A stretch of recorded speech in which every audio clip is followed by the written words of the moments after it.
Well, since it got awful quiet, I'll welcome everybody to our February 4th Town Board meeting. Councilwoman Christine Kelly will be here a little late. And other than that, are we ready to go? I see we are. Call the meeting order. Please rise for the Pledge of Allegiance if you're able.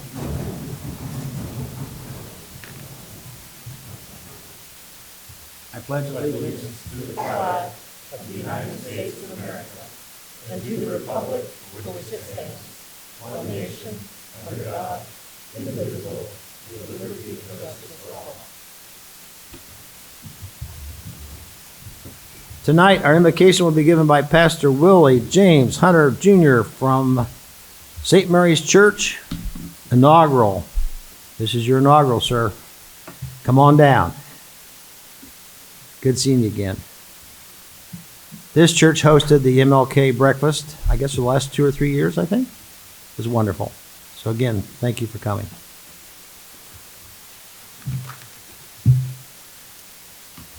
Good evening to everyone. Good evening. Allow me this opportunity to offer the invocation before we proceed as we bow our heads. Dear wise and loving Father, first let me thank you on behalf of all who have gathered here today. Thank you for your many and abundant blessings. Thank you for life itself, for the measure of health we feel in our callings to sustain this friendship. Thank you for the ability to be involved in such useful work and the honor of bearing this appropriate responsibility. Thank you as well for the freedom that we embrace and to live in this land of freedom. Thank you for your love that you've extended to us through your gracious nature. We ask now, Lord, that you would ask blessings upon this setting, upon the mayor, the councilmen and women. We ask that you would guide them graciously, give them wisdom to govern, give them the sense of welfare for the true needs of these your people, give them a keen thirst for justice and rightness, give them the confidence in doing what is good and fitting, give them the ability to work in harmony even when we disagree, give them peace even in their personal lives and joy in their tasks. I pray, Lord, for the agenda that is before us today, and pray that you would give assurance that all will be done in decent and in order. Give us the assurance that you would be with us. We pray now for the citizens of this great community, for all law enforcement and first responders, for the public servants, and most of all, for all those who call Holly Springs home. This we ask in your name. Amen. Amen. Thank you, Pastor. Item number 4, adjustment approval of February 4th, 2020 meeting agenda, Mayor Pro Tem. Make a motion to adopt the February 4th, 2020 meeting agenda with the addition of item 11A, South Wake Landfill. Second. Motion been made, second, all in favor. Aye. Opposed? Motion passed unanimously. Thank you. Item number 5, public comment period. And again, this is to give public feedback, suggestions, requests to council. Don't expect council action. Topics requiring additional information will be referred to town manager or appropriate staff. And please try to keep your comments to 3 minutes. And we have just one signed up, so I'll open the public comment period and ask Michael Thompson to come forward, please. Hi there.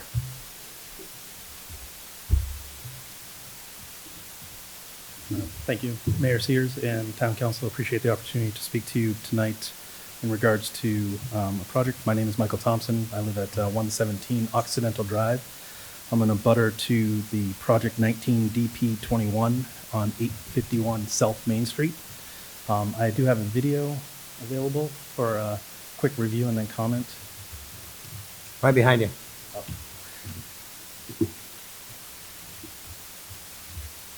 Thank you, Matt. This video is actually showing the stream that is behind our property, actually behind my neighbor's property. This video was taken from an abutting property, so I did not go onto the property. That flag actually is showing currently where the start of the stream is dictated on the property map.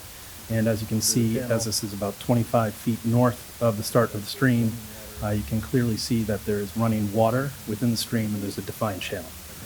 The reason that I've used this video is to help, obviously, with the information I'm going to share here.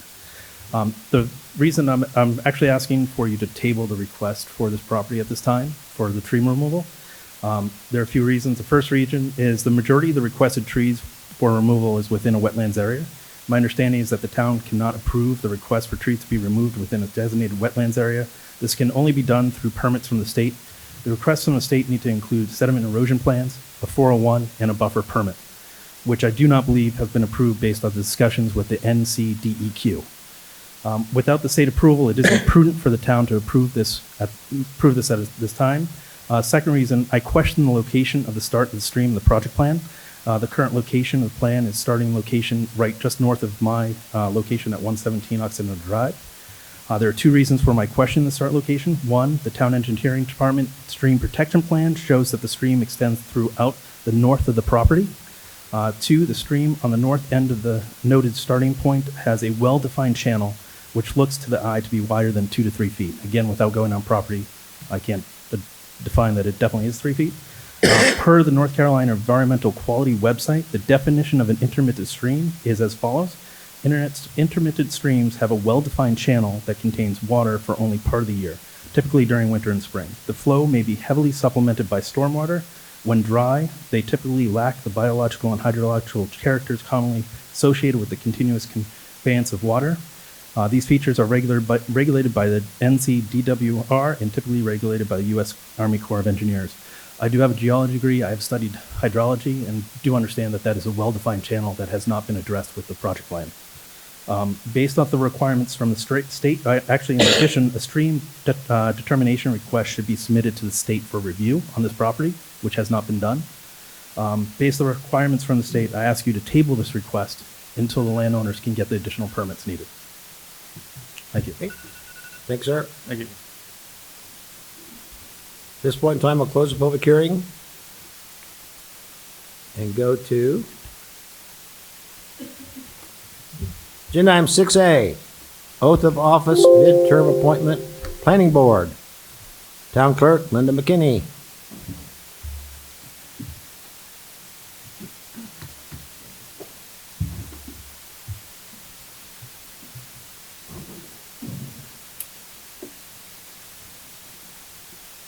There you go.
Welcome aboard, Thomas.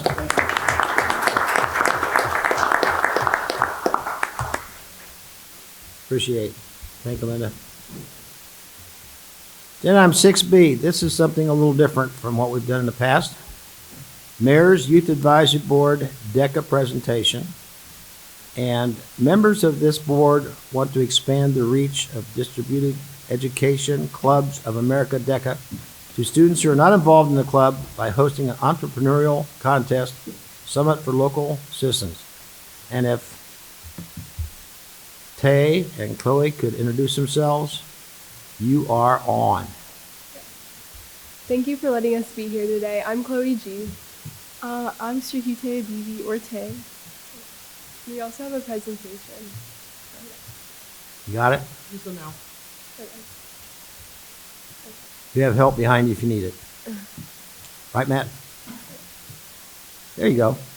Okay, so we're juniors at Apex Friendship High School who are involved in a club called DECA at our school. And basically this year we spearheaded the advocacy campaign. I was the director and she was my associate. And we basically advocated DECA to our public policy makers, our community, and our school. And here is a picture of our chapter. As you can see, there are many members who go to competitions. There are over 200 members, so this makes up the largest club at Apex Friendship High School.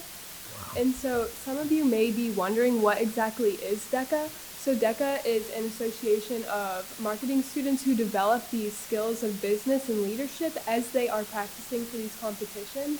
And so during competitions, they have a written test. So they have to practice business knowledge, and they also may sign up for a role play or to propose an actual business plan. So they develop a lot of knowledge through practicing for these competitions, and they are judged based on creativity, innovation, and teamworking. So these skills are not only helpful in the competition, they also give these students skills that they may need in life and in their career. So just to give some context, there are over 6,500 DECA members in the state of North Carolina, and DECA has been prevalent in North Carolina for over 60 years, and there's over 50 events for the students to choose from. There you go.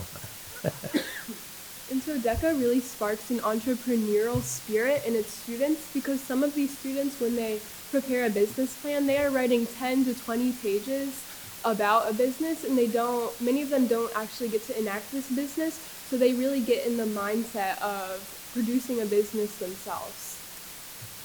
And those who actually have resources, DECA members are actually 5 times more likely than other students to start their own business. So here are some examples we have. There's a student in DECA, her name is Gabrielle Almedio, she's 18 years old. She started the Academy of Finance, which is basically a website that provides advice and counseling for those interested in small cap stocks. Christian Murphy, 17, he started his own shoe designing company. Brian Cam, 17 years old, he started a tennis racket restring business. And perhaps the more successful story, Nate Horowitz, he graduated in 2007, but he was a DECA member, and by the time he graduated, he made $100,000. And today, his entertainment event production company actually works with Amazon, Disney, and ABC. And we decided that this success shouldn't just be limited to those in DECA, but also members of our community. So that is why we would like to propose an entrepreneurship like class/contest and summit for local students. So the phases of leading up to the contest would be awareness and selection, aid and promotion, career fair and seminar, and contest. So awareness and selection, before we can even have the competition, we need to gauge interest. So we'd be creating a Google form, and we would distribute this through local DECA chapters as well as community events and like different groups in our community. Also, for this competition, we're looking for 5 to 10 teams or people with good ideas and passion. On the Google form, they'd indicate their business idea and probably write a little essay about why they are passionate about this. And the next phase is aid and promotion. So in order for this program to work over the course of several weeks and months, we are seeking to mentor and host workshop sessions. So this would require a venue for us to use, preferably for free if we can find it, if not for a small fee. And basically, in these workshops, we look to have local business and entrepreneur experts volunteer and participate, maybe like once a week sessions to help out these aspiring entrepreneurs develop their plans. And each week we'd want to bring in a person with a different expertise, such as 1 week marketing, another week branding, another financials, so that they can develop a really well-rounded pitch and business plan. And so again, promotional methods for this would be DECA community events, and we'd also be creating a social media account and encouraging others on social media to repost our contest in order for it to get buzz.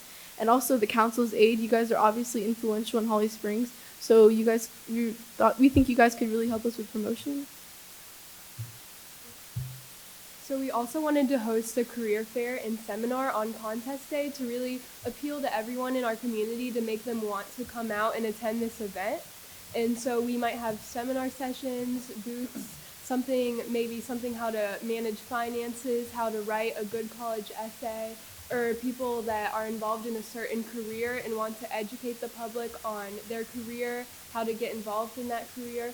Really something that appeals to every member of our community so that they will come out and help us hold a good event. And on contest day, we will have the people who are in the contest present their pitches to a panel of judges. And these judges will be volunteers, local businessmen, entrepreneurs, just leaders in our community who know what success and potential success looks like, and people that will be able to judge well. And we also want to have the community involved, so half of the vote will come from these judges and half will come from the community and who they feel deserves to win the contest. And so we are seeking that a monetary reward be given to the winner in order to put forward to actually start this business. And those who do not win the contest will also gain the knowledge and experience, and more importantly, gain a start. And so they have a start to develop a business if they want to. So overall, we're here presenting because we feel like the council could really help us with mass promotion throughout Holly Springs in our community, and also figuring out an appropriate venue to hold this event, as well as maybe some of the volunteers who could help us carry out these workshops and the contest. And also, we need to figure out a way to get the money for the competition prize, whether it be through fundraising, donations, or sponsorships. So we really need the council's aid to help figure this out. So thank you, that is all. Any questions? I don't know if you guys can take this. Thank you, guys. You did a great job. By the way, these are both juniors at Apex Friendship, am I correct? Yes, sir. How about that? Great memory. Thank you so much. We'll stay in touch. See you at the next meeting. All right? See you at the next meeting? Okay, thank you again. Good job. Agenda item 7A, request communication, real estate tax reevaluation process. Randy Harrington, you going to announce this or not? Thank you, Mayor and Council. Please. We're very pleased tonight to have the county's tax assessor with us here this evening, and who's going to be commenting on the recent reappraisal process that the county went through. The county does this, I guess now, the last time they did it was about 4 years ago, and so want to provide an update on that and what we are expected to experience here in the town of Holly Springs. Welcome aboard. Thank you, sir. Mr. Mayor, Council, Marcus Kinraid, I'm the Wake County Tax Administrator. I've been making the rounds to all our municipal jurisdictions the last few weeks, and it seems like I'm always on the agenda after some really smart kids. Just once I'd like it to be the opposite. How do you think it makes me feel? So I want to share with you the results of our 2020 reappraisal, and I'll start with what it is and why we do it. Reappraisal is the process of updating Wake County's real property values to match fair market value as of January 1, 2020. Fair market value is the most probable price that a piece of real estate would exchange hands in a competitive market or a hypothetical sale. We have about 3,000 sales per month in Wake County, about 36,000 per year, but we have 400,000 parcels. So for a lot of parcels, we're trying to estimate a hypothetical sale. The last countywide reappraisal was conducted 4 years ago, effective for January 1, 2016. Wake County transitioned from an 8-year cycle to a 4-year cycle following the 2016 reappraisal. Of the 10 largest counties in the state, only 2 remain on the 8-year cycle, Cumberland County and Buncombe County. Most of the urban jurisdictions in North Carolina are very active markets. Values change rapidly, and it just makes sense to reappraise more often. So we perform a reappraisal because the general statutes say we must, at least once every 8 years. And it reestablishes equity and fairness in the property tax base. So when we're talking about reappraisal, when we look at the county's tax base, we're talking about 85% of the tax base. That's the real property portion of the tax base. Holly Springs is a little bit heavier on real property, 88% of your tax base is real property. The rest of the tax base is already appraised annually. We're talking about personal property, which would be the furniture, fixtures, machinery, and equipment of your businesses. It's registered motor vehicles, it's boats and aircraft, and then it's state-assessed public utility property, power lines, pipelines, things like that. All of that property is already appraised annually. For this particular project, the 2020 project, for the residential properties, we did the majority of these from our office. We have very good software. We fly the county and take aerial photography every year. So we have fresh photos to look at every year. There's the majority of our subdivisions in the county are active with building permits. So our appraisers are out there working those permits every day just as part of their job. So for a lot of the residential subdivisions, we don't specifically go back out just for the reappraisal. We can do a lot of that work from our office. Whereas we do get out and look at a majority of the rural parcels where there are fewer building permits, where we're at less frequently. We like to get out there and look at the condition of those properties. And then because so many of the commercial properties are routinely appealed, we do like to get out and look at those properties as well, make sure our data is correct. I have worked hard over the past 17 years to try to keep our costs under control in the tax office. Since the 2008 reappraisal, we have basically cut our contract costs by about 50% per parcel. When we were on the 8-year cycle, we were only working on the reappraisal for about 4 years. So we would bring in contract assistants to supplement our staff for 4 years. They would pick up our new homes, they would work our building permits, and then our staff appraisers, our appraisers who live here, would do the reappraisal. Once we were done, then we would send the contractors on their way. Now that we have shortened the cycle, we are more or less always in reappraisal mode, so we have brought in far fewer contract staff, which has significantly reduced our contract costs on a per parcel basis.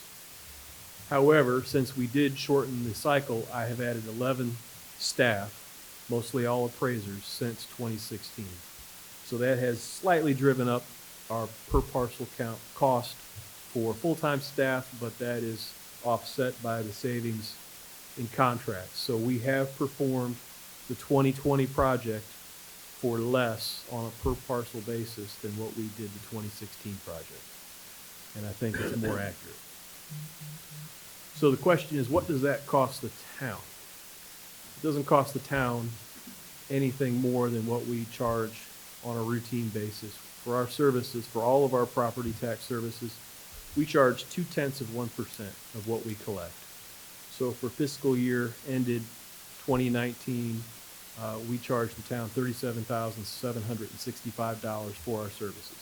And the town graciously assists us by being willing to collect property taxes for your residents, which helps us tremendously. If you want to contrast that to what the DMV charges the town to administer the registered motor vehicle process, you can see we're a slightly better bargain. They charge 2.7%.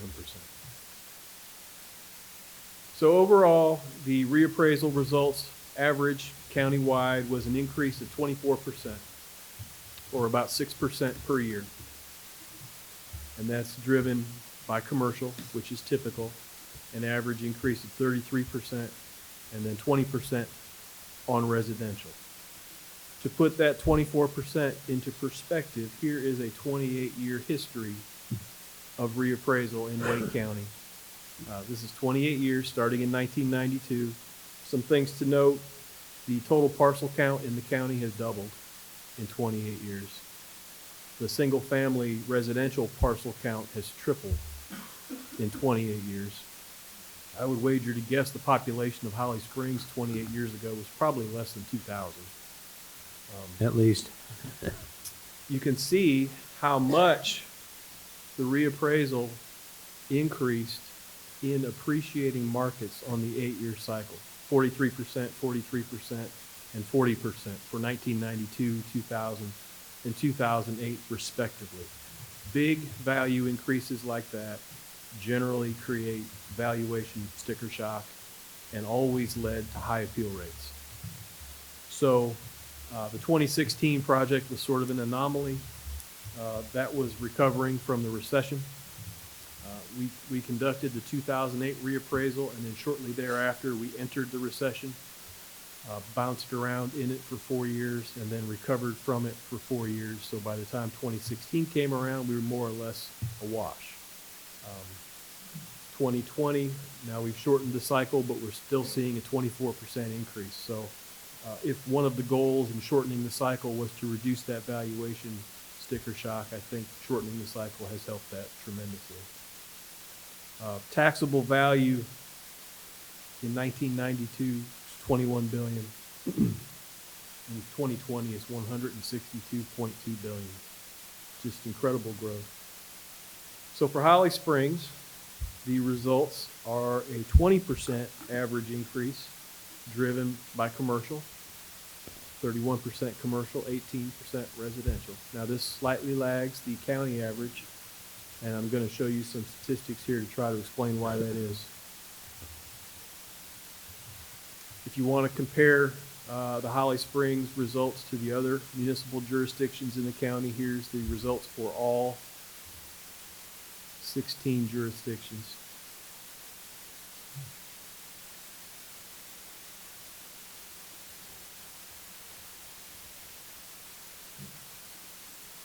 So when we look at the residential side, I have stratified the residential properties in the county by price point. And what we have seen is that the biggest increase on residential is for the residential homes priced less than $250,000. That's where the greatest demand for housing is in the county, and that is where the most limited supply is. And it's just fundamental supply and demand. High demand and low supply drives up prices. For Holly Springs, here is your residential mix stratified by the price point. The reason why Holly Springs average slightly lagged the county average is because you have more housing priced above $250,000 than below.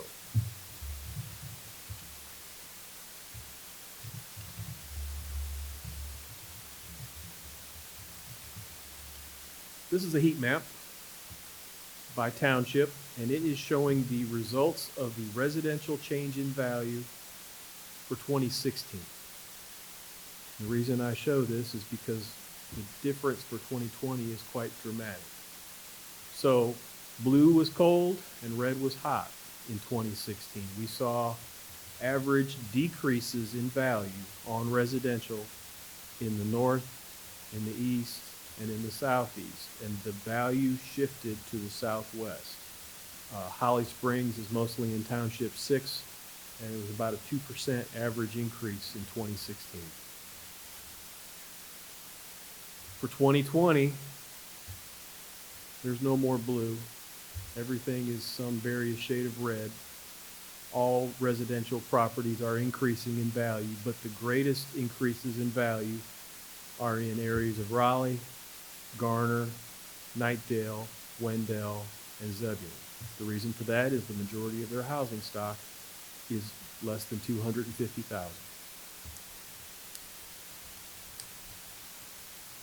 For commercial, the big drivers, again, and this is similar to 2016, are apartments and hotels.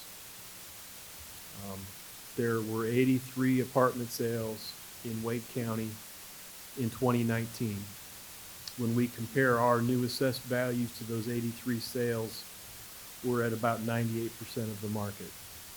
There's been 11 sales in Wake County since November 1st, and we're at 92% of the market. So that's how fast the apartment market is moving in Wake County. So countywide, this is the real property base prior to being reappraised. About 131.3 billion in taxable value, 70% of which is residential, 30% commercial. After being reappraised, 2% shift off of residential to commercial, and the base increased by about 31 billion to 162.1 billion. For Holly Springs, prior to being reappraised, the value was roughly 4.5 billion, 83% residential, 17% commercial. After being reappraised, 1% shifted off of residential to commercial, and you picked up about 900 million in value, 5.4 billion. Now, this does not include your 2020 new construction. I lived in Holly Springs until 2005, and I think when I moved closer to work, I think it was about 93% residential in Holly Springs. So you all have done a great job of increasing your commercial presence and diversifying the tax base. So with the shift in value to the lower valued residential, that may create some affordability issues. So we do want to highlight that North Carolina general statutes do allow some tax relief. It has to be uniformly administered statewide. I can't offer any additional tax relief than the assessor in Gates County can. It is both age and income based in North Carolina. So the homeowner has to be at least 65. If it's a husband and wife, one of them has to be at least 65. And then their income for 2019 from all sources has to be less than $31,000. If they are not 65, but they are totally and permanently disabled, that works too.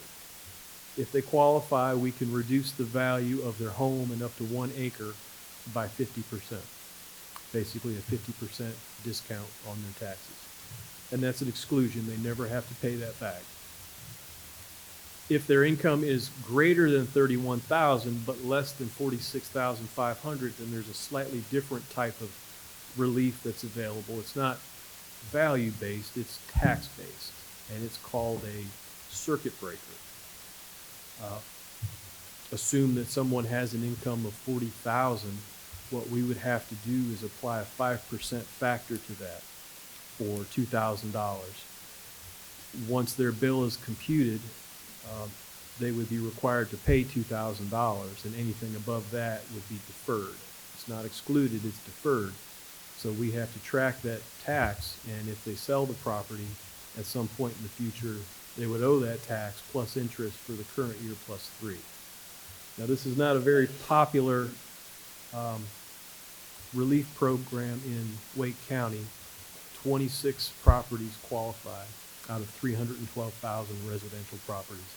It's more designed for extremely high value residential properties and very low income. So think a beachfront lot or a mountain view lot with $1 million value. Typically, the economics just don't support something like that in Wake County, so it's not very popular. There's also an exclusion available for disabled veterans, 100% service-connected disability who are discharged under honorable conditions. If they qualify, they can receive a $45,000 valuation discount. All of these tax relief programs, the property owner is required to apply. So they can call that number or go to that website, request an application. The due date is June 1st. In terms of the project schedule, we mailed out the notices about 3 weeks ago. We were expecting about a 7% appeal rate or 28,000 appeals. It's been very slow so far, very quiet. So I don't really know how many we're going to have by the time we're done. I think we've got about 4,200 appeals so far. Right now, we're just waiting and watching where these appeals are being filed to see if we have any clusters of appeals before we just start working them. So if anyone asks you, why aren't they working my appeal? We're doing that on purpose. We're watching to see if there's clusters of appeals. The county commissioners will appoint a local board of E&R on February 17th to hear formal appeals. The board will begin hearing those appeals in April, and the last day to file an appeal with the board of E&R is May 28th. May 28th is the last day to file an appeal. And then, of course, you'll go through your budget process this spring, We built a new tool on our website for 2020 to give people the opportunity to see an estimate of what their tax liability might be at estimated revenue neutral rates. That's been received quite well. People seem to be appreciative. It helps them understand what revenue neutral means and what it doesn't mean. A lot of property owners feel like revenue neutral means their tax bill isn't going to change. It's specific to their property, but that's not the case. Revenue neutral is a budget term. It's specific to budgets, and individual property bills will change depending on the tax rates that are ultimately adopted and how much the value of their specific property changed. And that's something that this tool does show them. So with that, Mr. Mayor, I'll turn it back over to you. If you have any questions, I'll be glad to try to answer them. I did bring you all some customer service cards if you want Right. them. These are good to have in your pocket in case you go somewhere and someone has a question. You can just hand them the card and they can just call us. Thank you very much. It was very informative. I'm sure there's some comments or questions from the board. Or then maybe not. I'll just say it was a great presentation. I had a list of questions I had beforehand and So did checked I. all of them off, so thank you. So did I. Good. Thank you. I think the one ahead. question I do want to ask was you spoke a little bit about the economics of supply and demand and how that impacts the reappraisal rates. But I've talked to a few residents already that are just, it's interesting. You see some homes on the spectrum that have a decrease in their tax from what it was before, looking at the tool that you've published online, and then you see other homes, most of them probably in that 250K range or under bucket, that are seeing an increase. So, is the county putting out any talking points for how we work with residents and try and socialize that a little better to help them understand, how the revaluation process works, because it's looked at across the whole base with the revenue neutral rate, and that has an impact on some of those, differing price points, Right. and ultimately it's a harder impact on folks at the lower end of the spectrum. So when you say the difference in tax, you're talking about the true estimated tax, not Correct. the value. Yeah, so what we have seen with the change is that there's always a break-even point, a tipping point in how much the value changes that dictates how much the tax bill is going to change. And for this reappraisal, it was 20%, at least for the county rate. So if someone's value changed roughly 20%, looking at the county revenue neutral rate of 60 cents, which is about 12 cents lower than the current rate, they should see minimal to no change in their tax liability, assuming the county commissioners adopts that revenue neutral rate. If their property increased more than 20%, more than likely their tax liability is going to go up. Okay. Conversely, if their value increased less than 20%, more than likely their tax bill is going to go down. So it's a very hard thing to explain. So that's why we built that tool. It shows them. It just shows them. It shows them the value change, and it shows them the annual change, and then it shows them the estimated tax liability change. Yeah. Okay. Thanks. Good? Mr. Mayor, Sure. if I could add just a couple quick comments. I want to thank Mr. Kinraid. He certainly has a big job, and it's a tough job anytime you're dealing with property taxes. And so I want to thank him and his team for that work. I know it's a really tough job, and so thank you for that. The other thing, as Mr. Kinraid mentioned, their website does include a revenue neutral rate, and again, that revenue neutral component is that adjusted property tax rate that would produce the same level of total revenue as if no revaluation had occurred. And that is one is for a disclosure purpose in terms of trying to help residents estimate, as Mr. Kinraid said. But one thing I do want to be very clear about is that is an estimated rate. And as we go through the budget process here this spring, we will be examining that rate ourselves and as part of your budget process. And that final rate may or may not be exactly what's projected right now. We will get new information as the spring goes through. The tax office sometimes gets new information and some refinements that can influence that rate. So I just want to be upfront and disclose that. That revenue neutral rate will be outlined in the recommended budget. And then, of course, it's up to the council to decide what final rate that you would select for your budget going into the next fiscal year. Just wanted to make that. when you travel around, do any of the other towns talk about making this information, or at least part of it, available to the public? Has that been brought up in any of the conversations you've had? What information are you talking about? What you Mr. just Mayor? did? Just about every jurisdiction did put their estimated revenue neutral rate out there. There were four jurisdictions that chose not to for various reasons. Okay. Good enough. Anything else? Again, thank you for coming. Thank you. Appreciate it. Thank you. Thank you.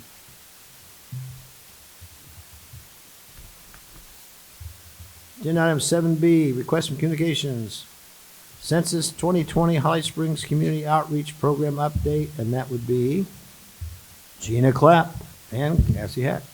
Mr. Mayor? Yes. Would you like to entertain a motion to admit Councilwoman Kelly? Oh, I didn't see her, excuse me. I just walked in. In a good time, I think. All right, we have a motion. Go ahead. Yeah, motion to admit Councilwoman Kelly to the meeting. Second. Motion made, second, all in favor? Aye. Opposed?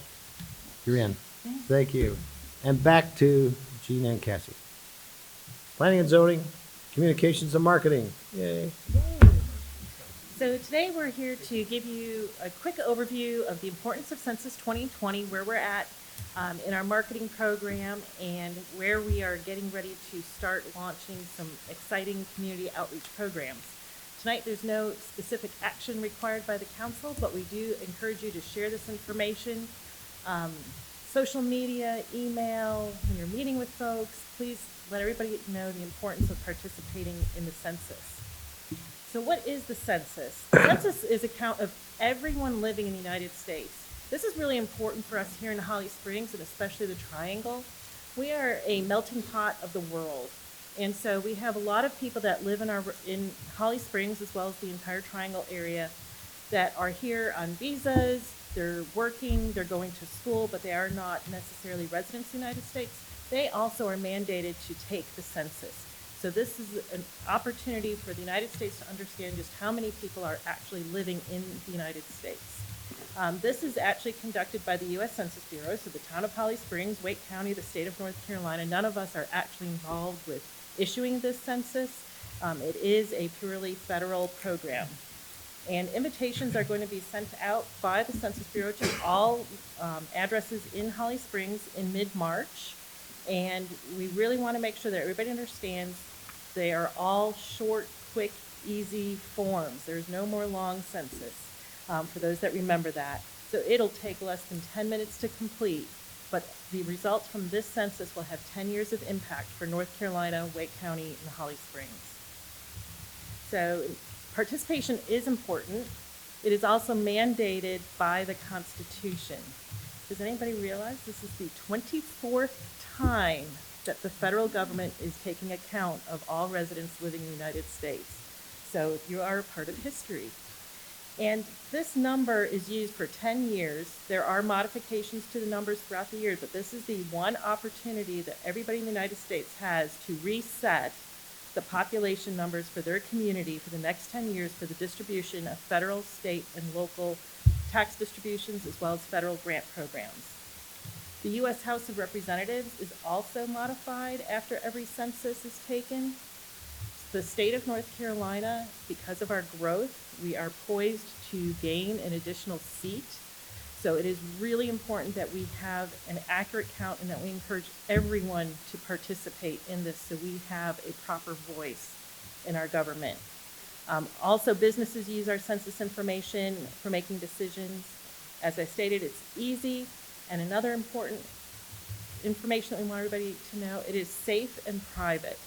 So this time you're going to be able to participate on phone, via online, or you can request a paper copy, or you can wait for the census taker to come to your house.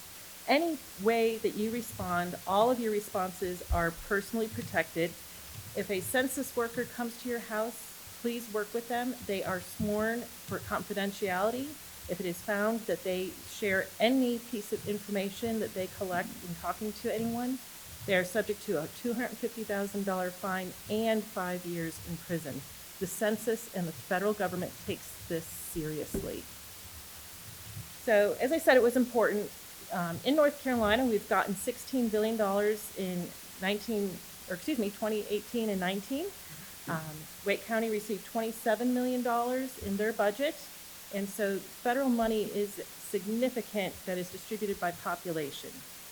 As I stated, that North Carolina stands to get a seat in our U.S. Congress, and the programs that are being funded by this help housing, education, transportation, employment programs, healthcare, many different programs that our residents use every day is being funded to our state and county. In Holly Springs, our last fiscal year budget, 18-19, at the end of the year, when we calculated all of the funds that were received based on population alone, was over $3 million. Once again, it is very important that we have everyone be counted so we get our fair share of state taxes and other programs that are distributed based on population. And so it is going to be easier than ever. As I stated, in March is going to be when everybody's going to be invited to participate. You have until July 31st to participate either online or the telephone. When you receive your invitation in the mail, it should be an envelope that looks something similar to this. And do not throw away your invitation. It has a barcode that identifies your address. All that we have reported to the Census Bureau are all of the official addresses in our community. We have no idea how many people live at each one of those addresses. This is your opportunity to let us know how many. We will not be able to ever get that information per house. It's all aggregated into block groups, and so we cannot get individual address information. And if you do not respond, or if you skip a question, you will have a Census Bureau worker knocking on your door, and they will begin doing that on June 1st and should conclude by the end of July. And so Cassie's going to tell us a little bit about some of our upcoming outreach programs. Thank you, Gina. Mayor Sears and Town Council. Our Census 2020 outreach is divided into 4 key components. Spreading the word, community partners, outreach to traditionally undercounted folks, and community events. When it comes to spreading the word, we got an early start here in Holly Springs. We kicked off our Census 2020 website on April 1st of last year, and we continued to outreach through our monthly newsletter to residents and through social media. And we continued our census outreach into the summer and the fall with community events such as Springs Fest and Hollyfest. Springs Fest and Hollyfest. Now in 2020, we are ramping up our census education to the next level. We are starting by engaging community partners to be part of a team effort to get everybody in town involved in participating in the census. This Thursday, we're actually going to be meeting right here in Chambers with community leaders, folks from organizations, local civic groups, churches, and we want them to partner with us to help spread the word to residents. We're going to be providing them with all the marketing materials they need to put on their own events and to educate the public. These folks will be getting T-shirts, a customized PowerPoint of why the census is important to Holly Springs, swag bags filled with Holly Springs labeled census material that they can use to make filling out the census a community event. Also, if you see on the bottom right of your screen, that is an example of the window clings that we have made for all town businesses to display. And the Chamber of Commerce has also partnered with us. They're going to help us distribute these to all storefronts in town. So every time you walk in a store, you look in the window, there's going to be something about the census for Holly Springs. Also, another big part of our efforts is outreach to the traditionally undercounted. These are census-identified groups as traditionally undercounted, and those hard-to-count groups, they include people of color, they include immigrants, they include young children, renters, and folks in low-income households. So in order to do this, we have already started by partnering with the MLK Committee to help educate their members. We had census material on hand at their Unity weekend, and they spoke about the importance of the census and how Dr. King was a big believer in having your voice heard. So we've already started with that. We're also partnering with the Food Cupboard.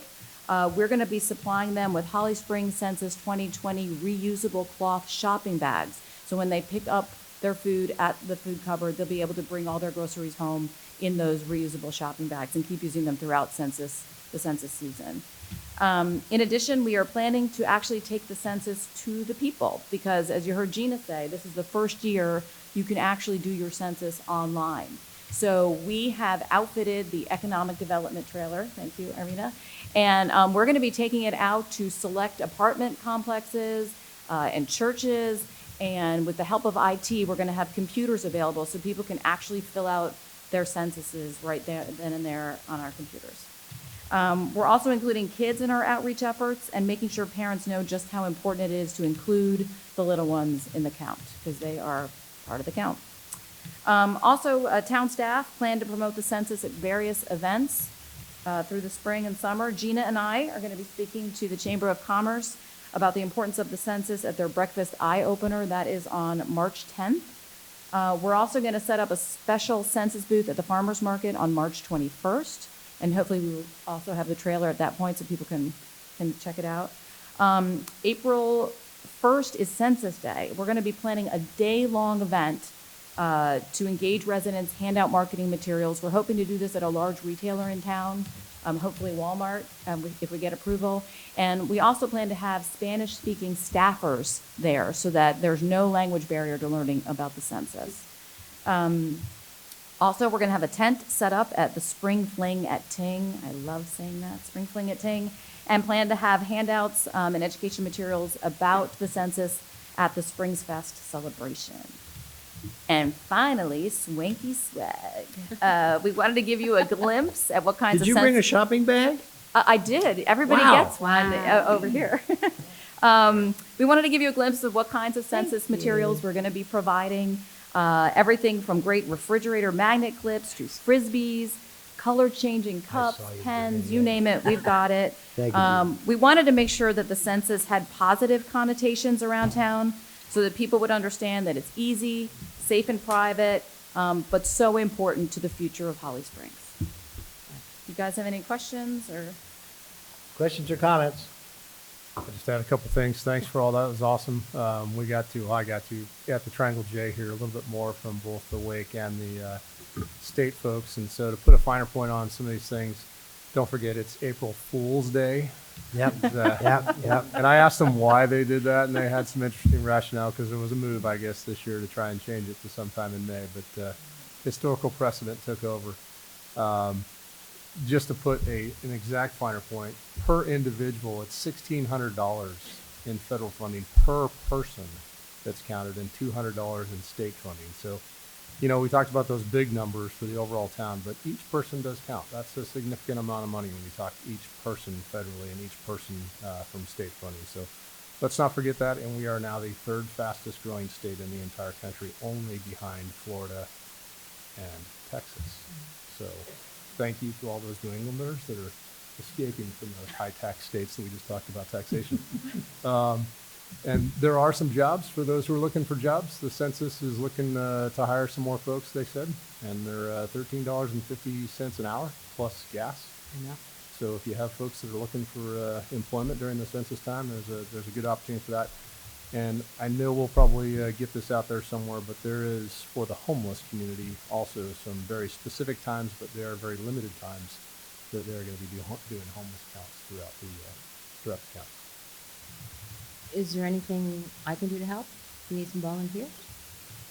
You know, we would love to have you at any of our community outreach events. We're going to be reaching out to town staff to staff all these, but we would love to have you. You can come out for Census Day. We're going to be there all day. If you want to come out to the farmers market, you know, just let me know, and Gina and I can give you dates that we're specific and times where we're specifically going to be places. Yeah, We'd happy love to to help. have you.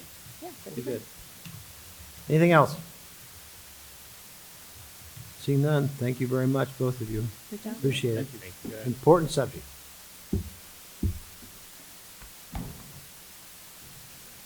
Agenda item 7C, request of communication, community parkland purchase, Leanne Plummer, Park and Recreation. This is some good news. Exciting, wonderful, Very exciting. et cetera. That's right. Good evening, Mayor and Town Council. Leanne Plummer, Parks and Recreation Department. As the Mayor indicated, this is very good news and exciting times for the town of Holly Springs and all its residents. So this evening, we are informing formally the community about the recent land purchase of 59.9 acres for a new park located west of 55. And we'll be asking for action tonight of council to ratify the sales contract that was previously approved in closed session back in December. So why are we doing this? Certainly wanted to make sure that the community and council is reminded that our strategic plan as set by the mayor and town council really looks at providing a comprehensive parks and recreation facility and system that reaches all of our residents. And one of the initiatives, point 2.2, specifically talks about equitable access to park facilities.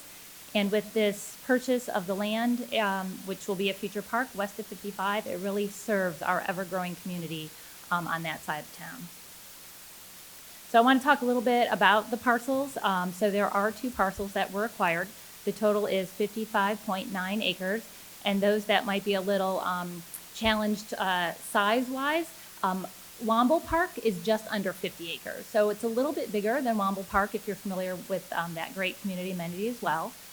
These 2 parcels do front Cass Holt Road, and specifically they're across from Holly Springs High School, which is something that we really feel like is an advantage to get some synergy between the activities at the high school as well as our future park. Some of the features of the land include large open flat fields, which is highly developable, which is very exciting, but it also has some great tree-lined perimeter areas as well. There is a small irrigation pond on the site. It also currently has a residential house and also contains a large workshop and a storage shed or storage garage. They say a picture says 1,000 words, so I want to give you 2,000 words. We have 2 pictures here in the presentation tonight. This picture is looking to the northeast from the property, and as you can see, the Holly Springs High School kind of in the top right corner as well. This other picture is looking towards the southwest. That is the residential house on the property, and looking over the farmland that currently exists into the wooded tree lot as well. So what's the next step? Certainly, we are not just acquiring some land, but we really want to make sure that we add it to our active park inventory by having it accessible to the community. So shortly, we'll be retaining a consultant to begin a park master plan process, and certainly be asking for public input to talk about the amenities that will be implemented. One of the things that I want to stress is that we will be phasing in the development of this park as budget allows. So we will be planning with a budget in mind to make sure we can accomplish what we hope to. So with that, if there are no further questions, there is a motion to ratify the sales contract that was purchased in closed session in December. Just a quick comment. As I recall, having been there, the barn and the house are in incredible condition. Am I correct? That is true. And that has some rationale on what to do with the property, but we've already got some ideas from the Mary's Youth Advisory Board, and they're interesting. Thank you for responding. And I know, cookout. Well, never mind. Is there other questions or comments before the motion? Cookout, we're trying. Someone want to tackle the motion, please? Motion to ratify sales contract for the land purchase approved in closed session on December 17th, 2019 for the acquisition of 55.9 acres of land at 5401 and 5420 Cass Holt Road for $3.8 million. Second. Motion made, saying all in favor? Aye. Opposed? Motion passed unanimously. Good job. Mr. Mayor. Thank you. Yes. If I could, just for one Of course. second, I do want to thank Leanne Plummer and her team, along with Daniel Weeks and our town attorney, John Schifano, who really did a great job working with the Wright family, and I want to thank the Wright family as well for their engagement and working Sure. with great faith. I'm really proud of this purchase. I think it's a great addition to our community. Thank you. Can I also add that Sure. anytime staff wants to bring a slam dunk like this before us, that we can just We like it, that's right? Great. But I want to recognize that a lot of the work towards this was also done by the previous council, so they're not here with us tonight, but I would Thank you for that. Good point. Anything else? Agenda item 8A, public hearing. Rezoning 19 REZ 06, Regency at Holly Springs conditional use rezoning, Melissa Sigmund, planning and zoning, and Rachel Jones, engineering. Thank you, Hi Mayor there. and Council. So as you noted, the item up for discussion is a rezoning. The actions that are requested for this evening are a motion to adopt the plan consistency statement and a motion to adopt the rezoning ordinance. The request is for a rezoning of about 120 acres from R30 residential to R10 conditional use. To orient you to the site, as I said, generally the property is about 120 acres, located south of Holly Springs New Hill Road and to the east of Green Oaks Parkway. For the larger context, you can see the property is directly to the west of Trinity Creek neighborhood. It is also south of the New Hill subdivision and Addison Pond that are both located on the north side of Holly Springs New Hill Road, and a little bit farther to the north, the large community of 12 Oaks that many folks are familiar with. This property is also down the road from the large shopping center that includes the Target and other amenities, as well as a couple of schools that are also located on Holly Springs New Hill Road. So this is a little bit of the end of the line right now for some of our major subdivisions along Holly Springs New Hill Road. The current zoning, as was mentioned, is R30 residential. As you can see, the proposed zoning of R10, in this case R10 with conditions or conditional use, is similar to many of the existing subdivisions in the area. So the New Hill subdivision, as well as the Addison Pond and Trinity Creek, all have that same R10 base, some with additional conditions on them. In general, the majority of the properties in the vicinity are zoned with residential designation. As you can see, the property to the farther west, that is kind of white, is actually in Wake County's jurisdiction and is R80, another residential district, residential large acreage district within the county's zoning jurisdiction. In terms of our future land use, with the land use plan that was approved back in October, this property was designated in the mixed residential character type or character area. The mixed residential character type has several factors or several things that are considered within and describe how that should be developed. The mix refers to having several housing types or choices, again, having a range of housing or home choices that could appeal to all ages or a variety of interests and buyer preferences, looking to provide those housing, again, to have our community members from those just starting out to those who may be empty nesters. Also focusing on having connected open spaces and centralized gathering spaces. So these are just a few of the high points within that character type that describe how development should occur within that area. We'll let the applicant speak a little bit to how they've developed their project and their conditions to address and meet these needs. The primary topics of the conditions, while their conditions go into more depth, this will hit the highlights to describe what some of those topic areas are. Many of them are standard to cover things such as the dedication of right-of-way and construction of streets, standard fees. They have included a condition to have a maximum density of 2.1 units per acre and limiting their uses to single family. That is in keeping with the surrounding density of the already developed or subdivisions that are under development and already approved. They have proposed to make this community age restricted, so that is something they can also discuss in a little bit more detail in terms of how that would function and how that may impact not the zoning side of things, but more from their community's livability standpoint. Additional topics of the conditions include a variety of line items talking about the community design features. Currently, in the recent past, many of our developers who come in have offered conditions related to the development options item within our Unified Development Ordinance. Development options provides a number of criteria that ensure an even higher than baseline standard of design aesthetics or community appearance. Because we know that the UDO will be updated and rewritten over the next couple of years, what they have done is incorporated some of those considerations directly into their conditions. So if the design options language goes away, or if we reformat it into a completely different, different beast, those standards or those, again, kind of above and beyond considerations are memorialized within this document. So that's the intent of really specifying some of these in greater detail than you've seen in the past. In addition to some of those more aesthetic concerns, they've also indicated that they will be providing at least 2,600 linear feet of private trails, as well as a variety of active amenities within the community. An additional topic that will be discussed a little bit more by engineering is that they will be providing the design and construction of the required pump station for this development.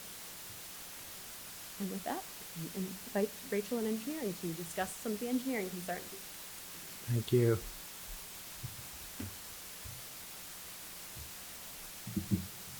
Good evening. Good evening, Rachel. Hi there. So with this rezoning, any development on the property will be required to connect to public utilities. So what's before you on the screen this evening in the blue is water main. So there is some existing water main on New Hill Road. The development will either be required to make the connection or extend whatever water main is required to make that connection in the future. The project site is in the reuse service area, so the purple line before you on the screen is reclaimed water and the potential extension that might be required. Today, there is not sewer service available to the site. So with the development, and as Melissa mentioned, there's a condition being offered by the applicant to design and construct a new pump station on the project site that will discharge to our existing Business Park pump station.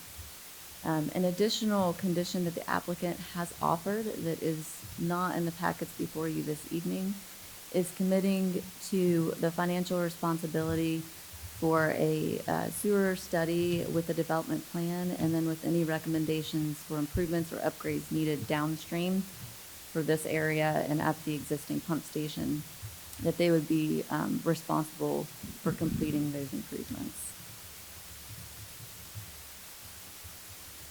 So for the transportation component, a traffic impact analysis was completed. You can see in the yellow highlighted area here that thoroughfare widening will be required across the frontage, including sidewalk and curb and gutter, and half the median.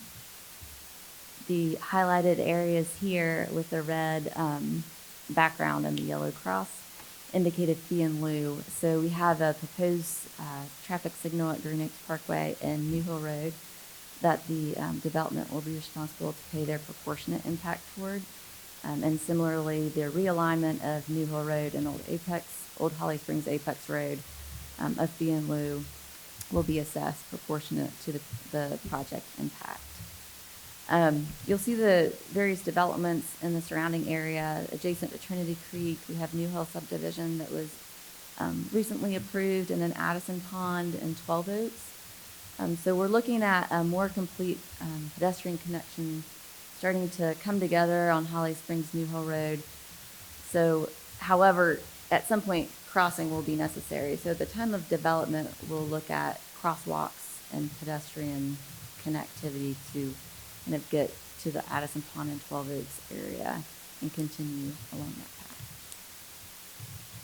Do you have any questions for engineering, or would you like Questions to hear for Melissa or Rachel?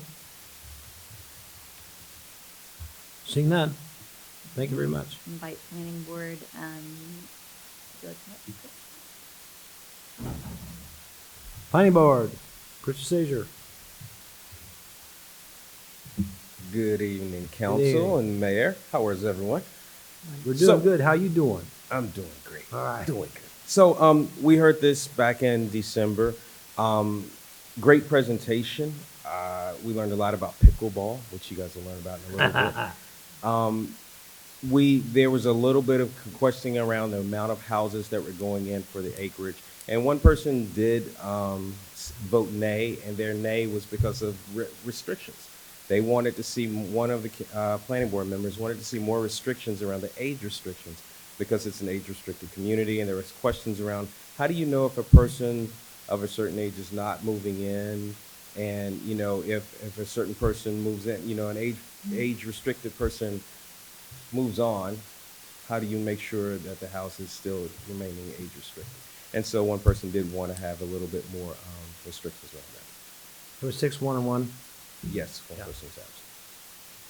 Any questions? Looking good. Okay, thanks, guys. Thank you. Thanks, Chris. Do you want to talk to the applicant for any reason? You do. Would the applicant please come forward? Hi there.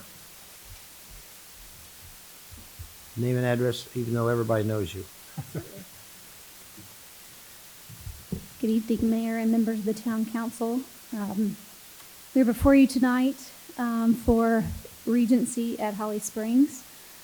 And thank you, Melissa and Rachel, for continuing to provide a lot of strong technical assistance throughout the way.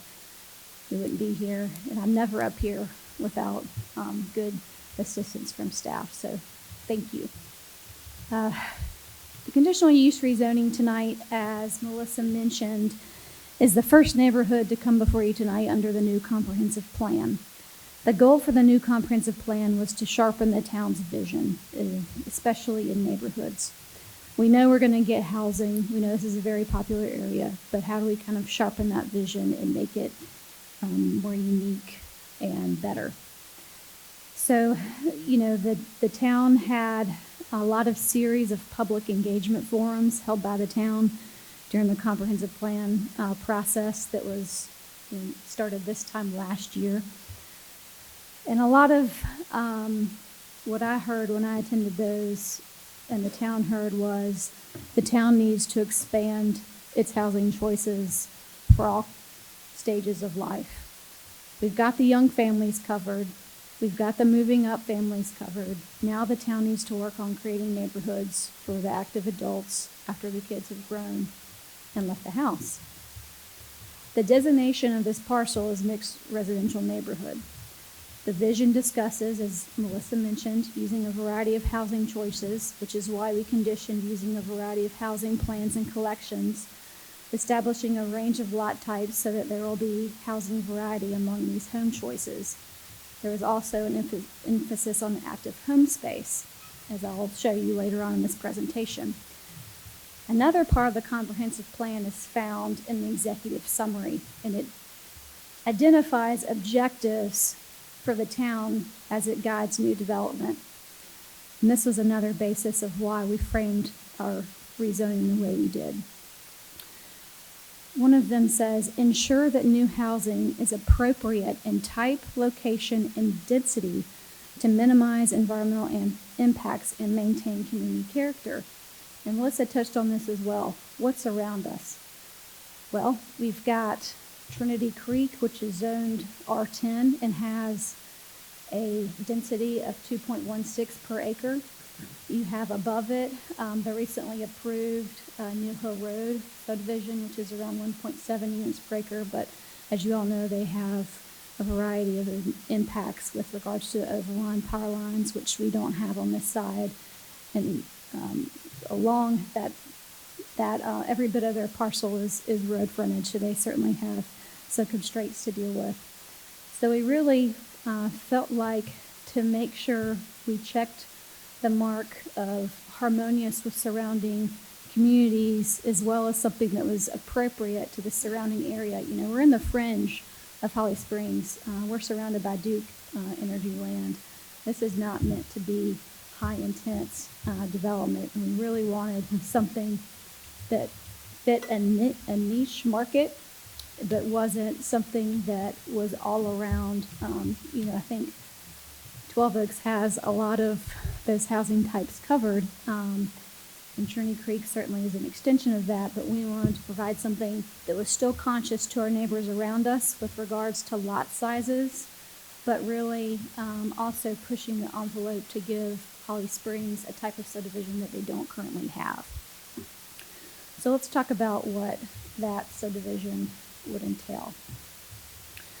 We spent a lot of time and effort trying to establish and paint as specific of a picture that we could in terms of providing subdivision amenities that went above and beyond just what the UDO requires.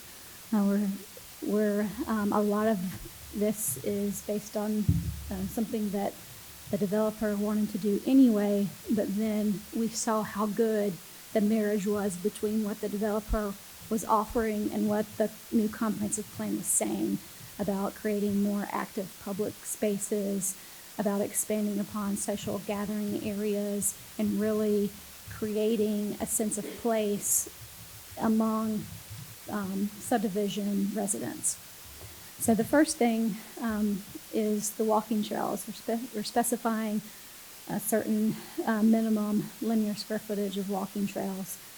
And the developer can come up here and explain some of the thought process as to why it is the way it is, but there's some unique topography in this area, and we're really trying to provide gentle kind of rolling walking trails we have that will connect folks from protected environmental areas to the various pocket parks that we perceive having, as well as an active community amenity. So this is actually examples of some pocket parks, and this one is actually found in another subdivision that developer Toll Brothers has done out in Apex, which has done very successful there. And I really had an opportunity to visit something in one of their active adult communities, and I was there on a Tuesday at 10 a.m., and you would have thought that I was there on a Saturday afternoon. I mean, that's how many people are out and about at this time. And they've got the bocce ball, they've got the pool, which is pretty standard. I don't want to take anything away because it was outstanding. But, they've also kind of gone above and beyond into really offering what's more appropriate in line with the active adults. They've got bocce ball courts.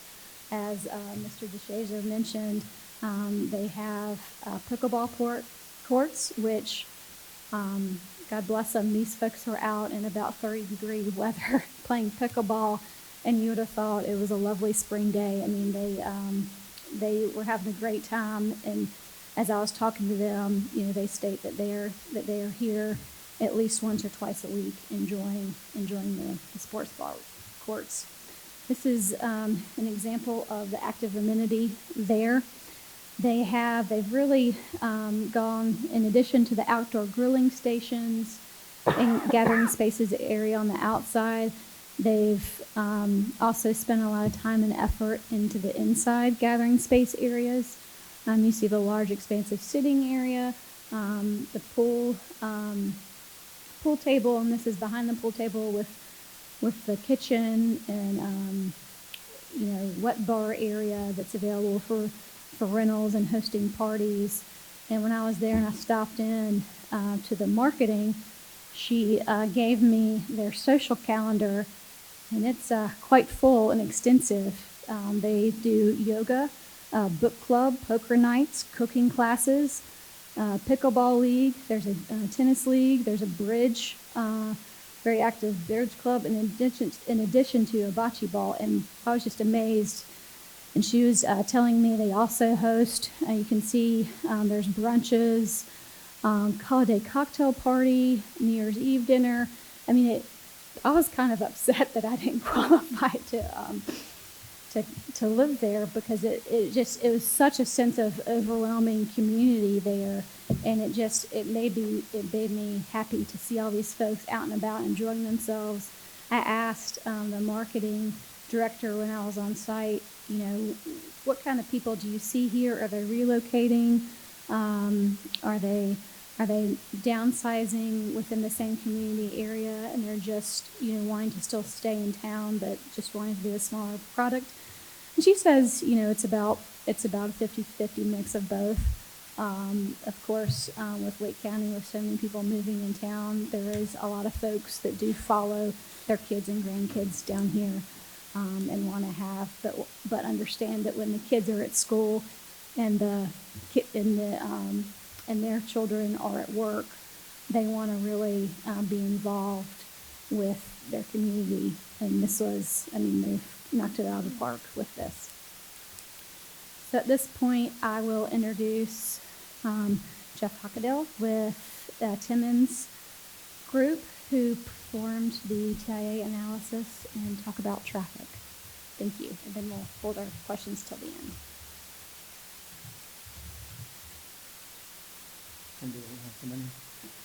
Jeff Hokenottle, 5410 Trinity Road, Raleigh, North Carolina.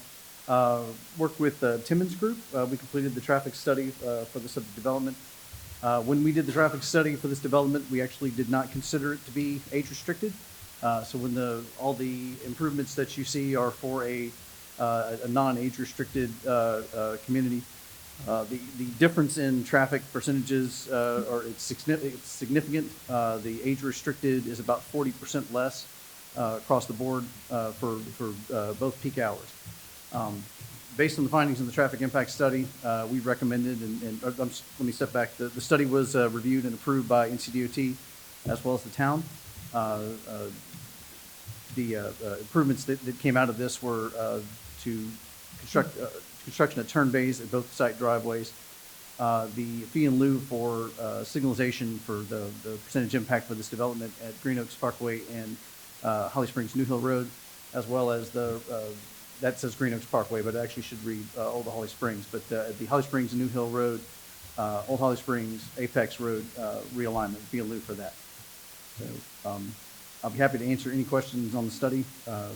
Those were the findings. Questions or comments? No? Good? Good? Looks like we're good. I do want to mention, we did hold a neighborhood meeting back in the fall.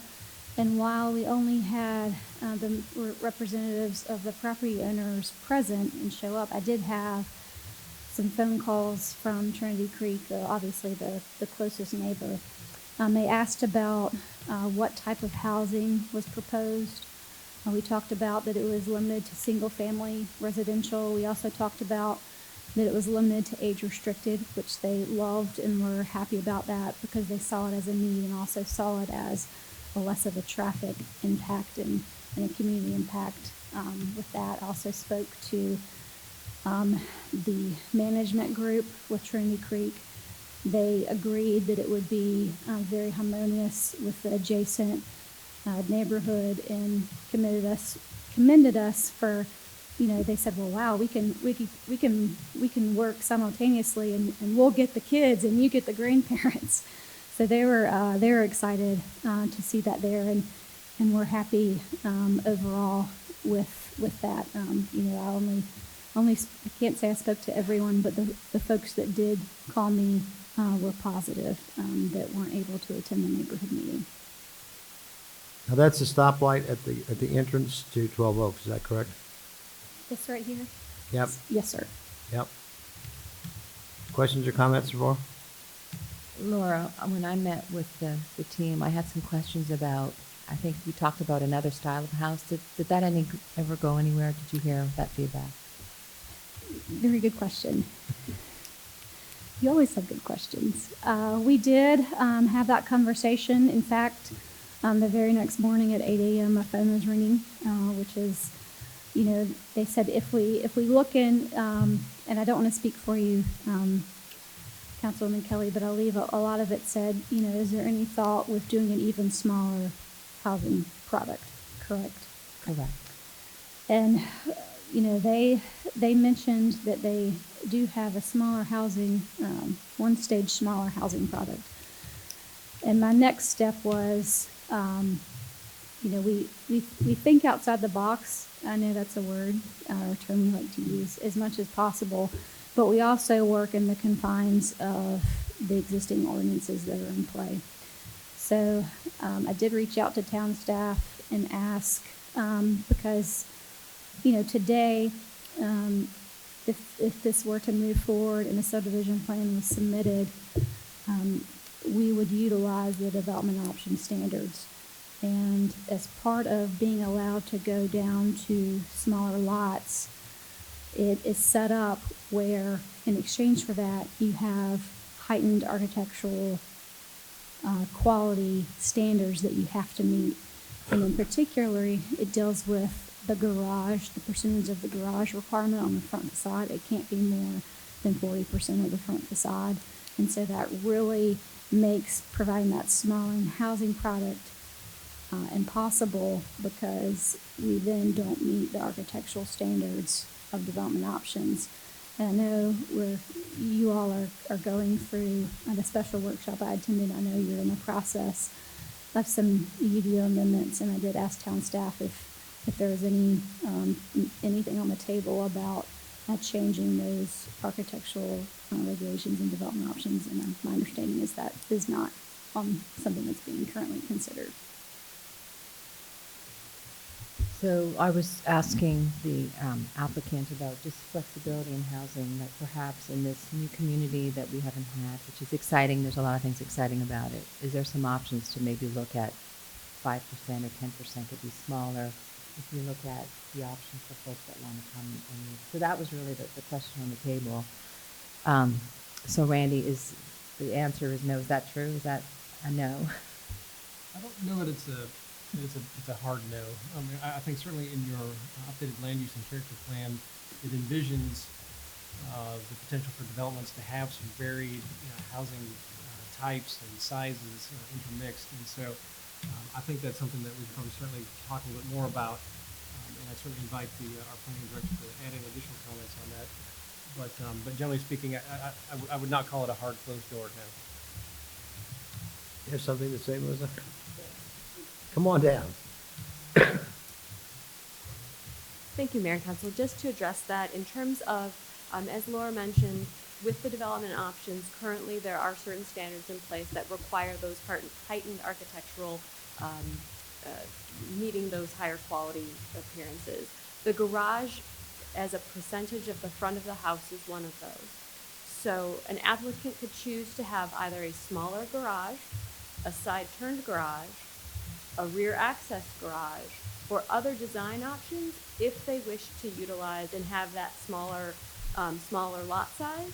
However, it appears, or it may be the case, that for their market, if that may or may not be appropriate. So it's not that it limits the width of the house or the width of the lot specifically in this case to disallow what you're describing, but there may be other factors in play that make it not feasible for them to do for their particular client or market. What we are looking in the development options with those changes, or as we go forward, are looking at ways to consider when is it appropriate to have a narrower lot width, when are those concerns, what is the balance of the town getting benefit for allowing perhaps those homes closer together. So that is a general area we're exploring, but for this particular project, they may not have felt that what we have in terms of choices met their particular needs. So really, Melissa, for the purposes of this as a rezoning, really the only impact that it has is the overall density of 2.1 dwellings per unit. Because if they were to go with a smaller product, then that would potentially change that number. So the 2.1 is locked in with the voluntary condition that is offered. And then yes, so it, should the developer move forward with development options and bring forward a development plan using that, then you could of course evaluate the specific elements of that plan. But you're right that regardless, even no matter what they would use and what lot sizes they could achieve with development options, they couldn't go over that 2.1 units per acre regardless. So it'd be difficult probably to go to a smaller house is what I'm getting at, and stay within that and not have a lot of the property or a lot of the acreage be unutilized. They may be able to describe if that is something that came into consideration. Okay. I guess I'm confused at what we're talking about when we say smaller. There's a condition in here, for some of the housing collections that they offer, and with development options, we're already reducing the sizes of the lots from a typical R10 neighborhood. And some of these houses start at 1,500 square feet, and then as you go up with different options and stuff from the builder, they get up to 3,500 square feet, but 1,500 is not a large house. So I'm just curious, what are we talking about when we say smaller?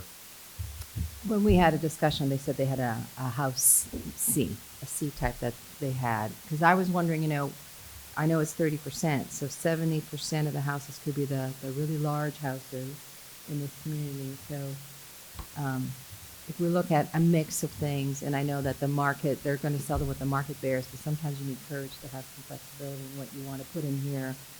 if we think about the good of the community and what we want to offer. If they have a lot of large houses, how do we look at the density of maybe mixing some of these type C? And they talked about it having a smaller lot, and they had something in their toolkit that was just different.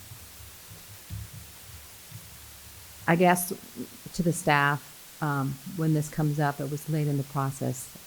It would have been nice to have this talked about earlier, to look at some of these options. Those are things that are really important for me to talk about for our community and where we want to go moving forward. And I'm excited about this age-restricted community. I think we could have a little bit of courage to do a little bit more, because there's all kinds of folks that are aging that still would like to stay in our town. And right now, there is a whole of folks that are aging and they will have to leave because there's nothing that they can get to. And to them, even a 1,500 square foot house is large. Yeah. So I'm just looking for some creativity and some. When we're looking at the land use plan here in a mixed residential, as it's described, it allows for those different housing sizes and price points to allow for generational movement. It also allows for different incomes to live in the same community. Right? And as we just learned from our tax assessor, we have a supply problem on the lower end of our housing market.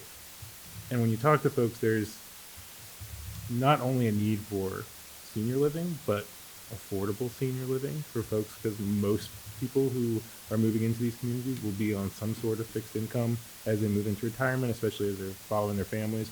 And this is something I talked about with the team about, we don't want this to be a 12 Oaks South, right? We have that community. And they showed the housing type requirements as a potential solution to that, and I think it addresses that somewhat. My question is that something the town has utilized previously, the requirement for different percentages of housing types in other developments? Councilmember Wolf, this is a new path. So as was mentioned, this is really one of our first rezonings that's come in after the new land use plan was adopted. Work did begin before that, and so we were advising the applicant of some of the issues that we're developing around the land use plan. So what we're working with here in terms of the guidance that we've provided, as well as what they've proposed, is that there is a lot of existing development in the area. So this isn't kind of in a vacuum.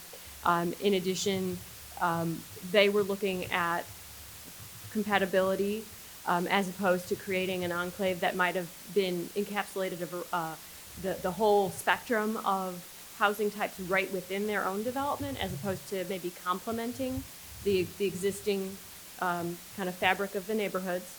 And then as well, they proposed that perhaps the house size was a way to create some of that differentiation. So it's not something that we specifically recommended or that's been used before, but it's their proposal as to how to meet some of those criteria in that mixed use category. So this is really them providing their proposal to you based on how they read the various criteria and looking kind of holistically at the big picture of this area.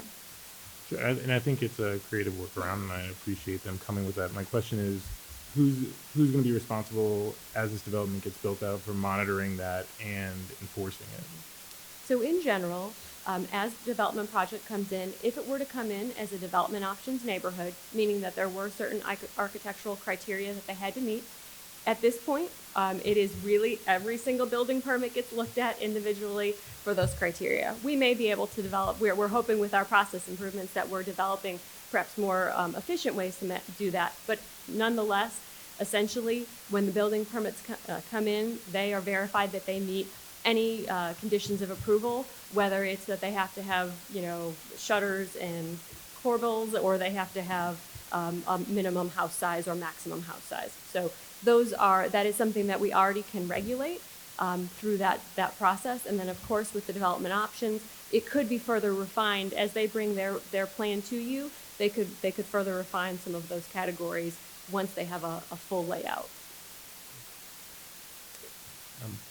My other question, I'm sorry to interrupt. My other question was around the tree protection. Looking at the petitioner response, there seemed to be a little bit confusion around the tree protection ordinance. I just wanted to make sure we had this clear. In the executive summary, they talked about preserving 20% of the trees on the property, not including the buffers. My understanding that is not necessarily what our tree buffer can be enforced at this point. And then later on in the natural resources section, they talk about minimum 10%. And I know we're going to wait on a development plan before we have a true percentage, but what are we looking at estimated tree protection in this development?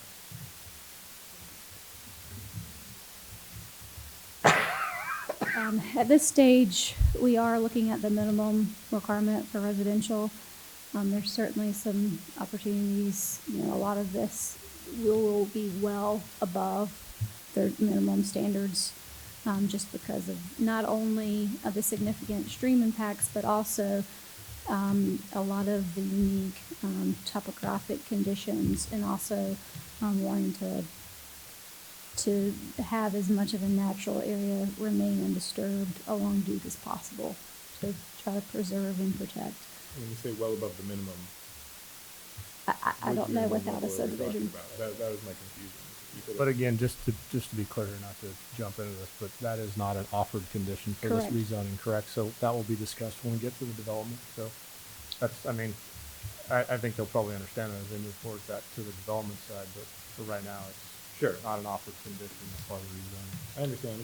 Yeah, no. You saw two different numbers, and I Yeah, but apologize. we can't really pin them to something right now, so to speak, right? Because it's not a. I'm not trying to. Yeah. I apologize for the two different percentages. I need to apologize. A clarification, for residential in Holly Springs, it is 50%. Correct. So we will have 10%. Which cannot exclude. Your buffer, Buffer. your buffers can be included in that. Okay. Did you say 15? What was the percentage? 20. Okay, that's what I thought. Oh, yes, no, your perimeters cannot, I wasn't sure what buffers you were speaking of. I think that's what I was alluding to with perimeter buffers. I apologize. And the last thing I talked about with the team when we met was looking at potentially were there any plans with Parks and Rec about town greenways connecting into Trinity Creek or that area so that we don't have a senior population potentially living on a pedestrian island. And I don't know if that has been answered or if Leanne might have some information on that. I know we have a new greenway plan coming, but it's a little while away. Councilmember Wolfoff, Leanne Plummer is coming up, and I'll let her add some specifics. We did review that area, and there's not a specific greenway. I'll let Ms. Plummer correct me, but there's I think a green buffer area, but it's not a greenway. I term that correctly. Is that correct? Yes, and we have not gotten into any greenway connections at this point because it's just rezoning. We haven't even piloted that yet, so we certainly will, but that hasn't been discussed in any way. Too early, yeah. Thank you, Ed. Other questions or comments? Just ask one question of planning and engineering kind of. I know we talk a lot about the fees in lieu of, and it's the stuff that's the shiny object, which is going back into the heart of Holly Springs, along Holly Springs Road there, New Hill Road. But my concern as we start moving forward or continue to move forward and spread out to the west is, the alternate entrance, if you will, to Holly Springs off of US 1, off of Friendship Road and off of New Hill Holly Springs Road. So again, I hope we're considering all of the fees in lieu of road improvements that are going to be required across that boundary there with Duke. I know there's a bridge there. There's some other stuff out there, but that is certainly another access point that's going to become very viable, I believe, to our community as we start moving forward, especially with regard to getting access into our business park and an alternate means of entry into Holly Springs.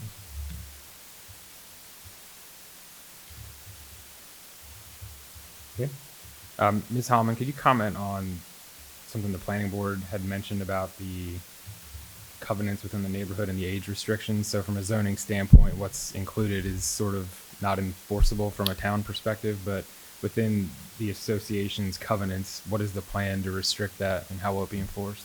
Yes, sir. So after the planning board meeting, I did do a little research. I guess I'll start from the beginning. Our zoning condition states that we will be an age restriction in conformance with both the federal statute requirements as well as the state of North Carolina statute requirements for what they allow for us allow us to go, I guess, to the level of what we can for age restrictions. What that is it can be no more than 80% of the total units in a subdivision have at least one person in the household that is 55 years or older. So how we control that is through a deed restriction, and that is something that has been done in other municipalities. I know Apex, Cary, Morrisville, that's how they approve and do some of their age-restricted communities that have come through, and I consulted with the attorney, and that is how it can be written. That is, to do it by deed restriction allows that to be enforceable through court, and is a lot more power and punch than just to have a blanket zoning condition where you can just go through a finding purpose, but there's really no meat, and that is something that's enforceable through court. Yeah. So, and I apologize. That's something that I didn't have the information specifically with the statute requirement, but to the planning board members' point, we're doing the maximum we can for this subdivision to call it age restricted. Okay, thanks. Other questions or comments? The last question I had was a question for legal on condition 12, and it goes to that question we were just talking about. And the specific verbiage is any rescission or modification of the covenants regarding age restriction shall have approval of the town, which the approval portion seems to be a little contrary to what we might have the authority to do as a town. So that sounds more like a federal and state level. It sounds like maybe conversation, but not so approval. Yeah, the condition being offered is that they'll come back if they want to modify their covenants, and come before you for permission to remove the age restriction. The age restriction is a carve out of the Fair Housing Act that says you can't make familial or family based decisions based on in the sale or rental of a house. So that's a carve out, and it says, as Ms. Solomon said, that the exception is the federal government will allow you to sell houses under the condition that 80% of the housing stock is occupied by somebody 55 or above. Now, the deed restriction is true and good, and that's a good tool, but the town won't be enforcing that because we don't have standing unless we actually own a house there. So we wouldn't have standing to bring suit if the neighborhood was completely violating that agreement. So then it becomes the question, do we have any reason, if they were to come and remove that restriction in 5 or 10 years to seek removing it, do we have any real grounds to be able to say, to withhold that approval? And we probably don't have any grounds to withhold that approval if we don't have standing to enforce the agreement. Right now, the General Assembly has not authorized you to regulate zoning based on the condition of the age of the people in the house. So you don't have that authority right now, but you do have the authority to allow somebody to make that voluntary condition so long as they are complying with the federal law. That's I was just getting at it. It's just that specific word. Words matter. So maybe versus approval, maybe concurrence, town concurrence instead of town approval. I think that's probably a good, and I don't think the applicant would probably have any problem with that verbiage change to the condition. Okay. I did want to add, I recall, Chris, was there not discussion around the percentages of 30% versus higher? Like, I think there was a concern that they raised, and I have the same one, that it's going to be 70% of really large homes, and it's like, it's just a concern. Because that's what they want to make the most money, but is that really what we want? Is a whole bunch of big houses over there as well? And was there any negotiation to maybe make that 40, 50, or, the 30 was what they offered? I certainly haven't been involved in any negotiation, and there's, that the does say 30% will be built from A, which is between 1,500 and 2,300 square feet. You know, if you send a signal to the developer that, you know, that you want a different voluntary condition, that may be, you know. But it doesn't say 30/70, right? It just says 30 and 30. So Well, a they minimum guarantee 30. minimum of 30 of one, 30. which means 30 of the smaller ones and 70 conceptually, that could be it, and 70 of the large ones. Correct, or it could come back 50/50, it could come back 40. At least, yeah. Okay, anything else? I think there's a lot of positives about this development, especially for where it is. You know, we're going to be building a single-family detached community that fits in well, but it's not going to be contributing to traffic like a normal single-family detached community. It's not going to be overcrowding our schools within that area, which are already capped. It's going to be built by Toll Brothers, which, you know, I come from Northern Virginia. Toll Brothers is prolific, and they build great product, and they're already building Madison Pond, and I'm excited to have them here because I think they're a quality builder. So it's nice to see them moving south a little bit. But my one concern is that it does not fit our land use plan. And I think it is a unique opportunity and brings something we don't have, but it does not fit the description of a mixed residential community as described. And I don't want to just make it regular practice to completely abandon the future land use plan moving forward. You know, the consultants who designed that put in a lot of time and a lot of thought. So I think that, you know, for something like this, which fills a gap in our housing, yes, this makes sense right now, but to borrow a metaphor from Councilman McGrath, taking a 50,000 foot view, I just don't want this to become regular practice, if that makes sense. Okay. That's my only concern. I think it's a fair assessment of the comprehensive plan, but considering the location, I think we need to take that into account, right? I mean, this is bordering lake, natural area, preserved land, and it's harmonious with the projects that are already going on out there. Yep. So we can argue the adequacy or the compliance with the comprehensive plan. I think it's a fair discussion. But I think for me, what gives me comfort is that it's very similar to what's going on out there. And if we're going to try and move the needle on some of those housing types that the mixed residential category tries to get us to do, there's probably better places throughout our town where that's going to make more sense. It doesn't make a whole lot of sense here. So I tend to agree with what's submitted.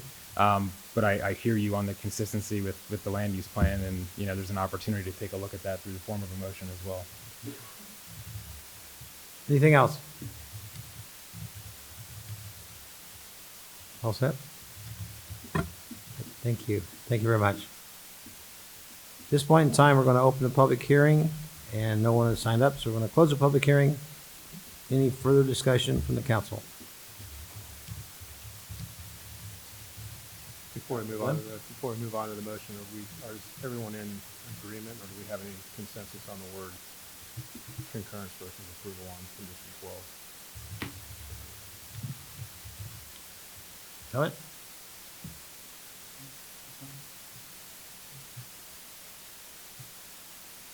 I could go either way. I mean, I think the approval piece is really approving a change to the covenants, since they're requiring themselves to bound the neighborhood by covenants and restrictions. You know, concurrence would be more just, yeah, we agree with the changes you're trying to make. Approval would be if we're actually going to allow them to change the condition of the age restriction within their covenants. So I don't have a lot of heartburn with continuing to use approval in that context.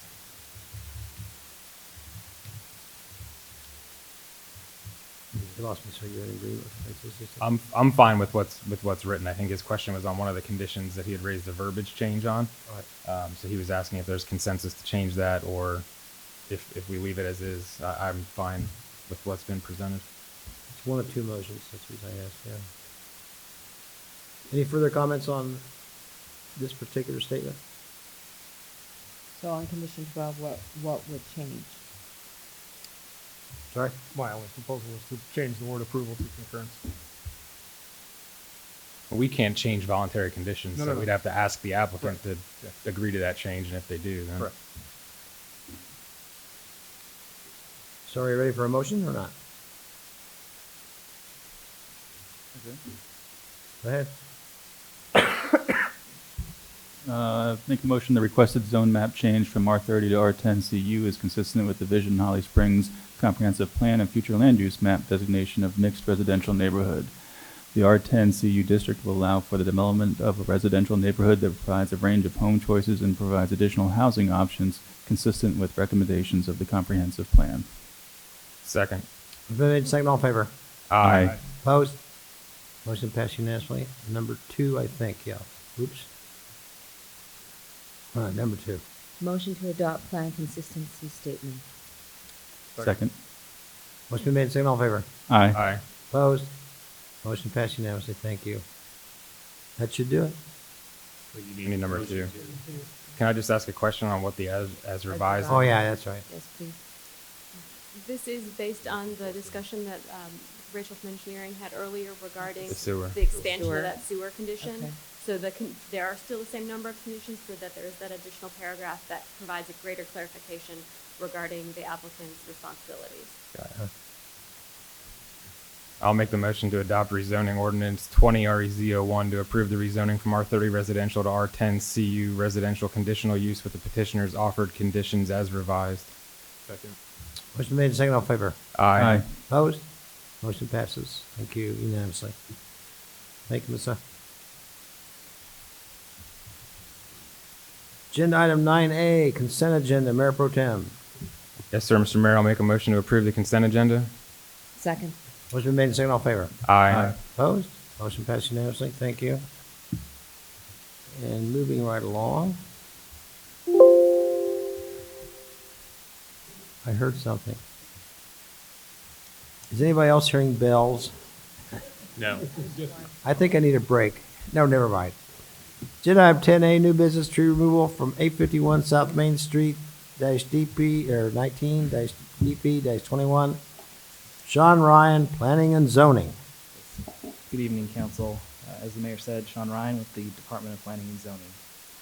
The purpose of this agenda item tonight is to consider requests for the removal of qualifying trees within the Village District Area Plan at 851 South Main Street. The requested motion tonight will be to determine whether to approve, deny, or defer the removal of the qualifying trees. Just to orient you to the location of this property, it is along South Main Street near the intersection with G.B. Alford and C-55 bypass, just across the street from the hospital under construction. The map on the right-hand side of the screen shows a closer location. As you can see, this is just south of Maple Street and north of Delmar Drive. The project 851 South Main Street is Zone CB Community Business, and the project that is in for review right now qualifies for approval by the director given that it is under 20,000 square feet in gross floor area. However, the project is located within the boundaries of the Village District area. Our new tree preservation ordinance states that any project within the Village District area is exempt from our normal tree preservation requirements. However, any tree that is identified over 20 inches in diameter at breast height must be approved for removal by the Town Council. And on the bottom of the screen is just an image of the proposed site plan as it stands today in the review process. It is tipped, so the north is facing to the left of the image. This is the proposed tree removal plan that was submitted by the applicant. The trees that are being requested for removal are highlighted in yellow. There are 25 of them. The trees that are qualifying trees that will remain are highlighted in green, and there are 22 of those, so 47 total. Just to help you visualize this a little bit differently, the area surrounded in red is the development area of the property, and that's where the tree removal area is, while the east side of the property is the tree preservation area. I've also added, just for your knowledge, where the required perimeter buffer yard is in relation to the adjacent residential subdivision to the east. So there's a 20-foot buffer yard that is required. The applicant will be preserving the existing vegetation for that buffer yard, and then the majority of the tree preservation area is just beyond that buffer yard. So just to give you an idea of what the next steps are, if Town Council does approve this tree removal plan, It does not give the applicant the authorization to proceed with taking these trees down tomorrow. The applicant still has to receive development plan approval for the entire project. However, development plan approval cannot be granted until this issue is resolved. The applicant will then be able to submit into our construction drawing review process, which is when the jurisdictional determinations on the streams and the wetlands are required. And then once all the environmental permits from the respective agencies are issued, the applicant could then be granted a land disturbance permit and proceed with the removal of those trees. And that would be, of course, subject to any additional constraints put on by those environmental permits. If you have any questions specifically about the stream and wetland determinations, we do have our environmental folks here from engineering department who can come up and answer those questions for you. Yes, please. Questions? Daniel Corvita, if you could please.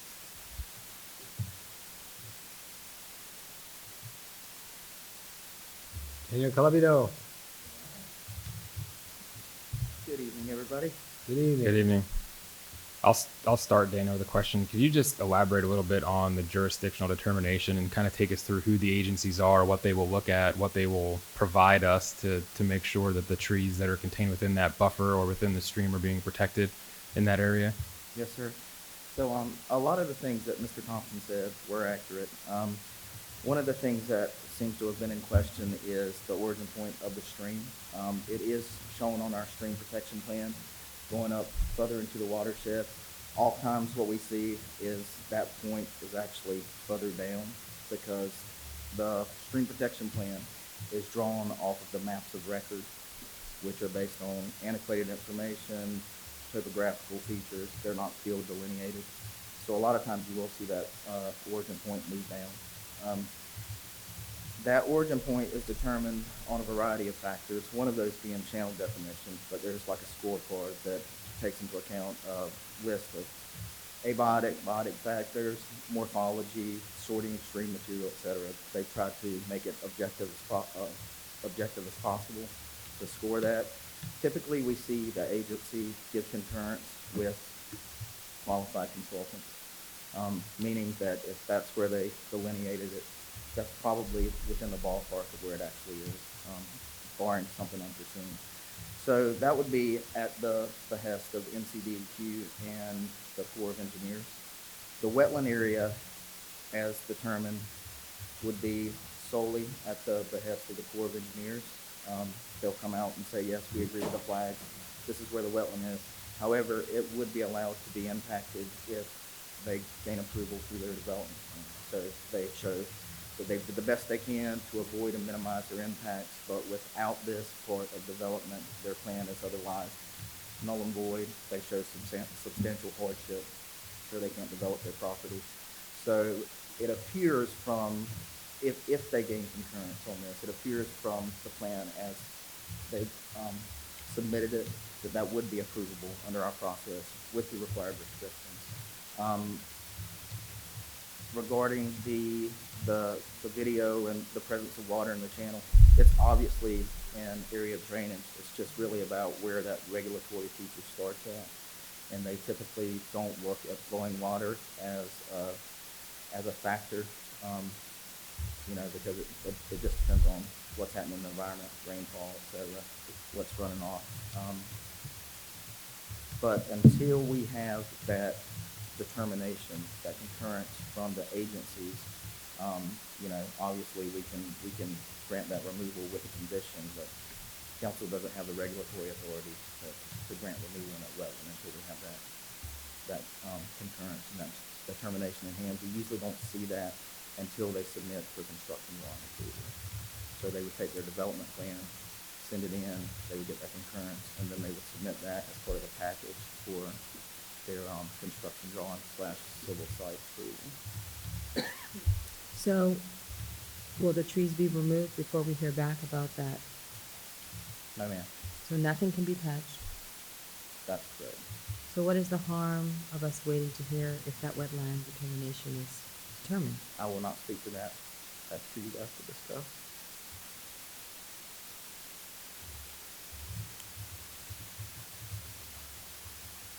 Other questions or comments? You had mentioned DEQ and the Army Corps of Engineers. I just wanted to confirm the and. It is both agencies that will have to sign off on the plan. So the wetlands is Corps only. The origin of stream is DEQ and Corps. Typically, what we've been seeing in our region, because of staffing, the Corps just comes out and makes the entire determination, and DEQ takes the Corps' word for it, so to speak. They say, you know, we rely on their field staff because they're so short-staffed. And prior to construction drawing approval, that ruling will have come back and will be submitted with the plans. Yes, sir, and we will not approve any environmental development permit without those documents in hand, because we're disallowed by our ordinance to approve anything that's not in accordance with state and federal regulations. So when are the trees gonna, if we agree on the removal, when is the timing of that? Per our typical process for the ordinance, they would not be removed until that full environmental development and civil site plan is approved. What could be done before the development plan is brought before us, or no? No, ma'am. No. Other questions, comments? But I guess that's important, right? The development plan's not coming. Not coming here.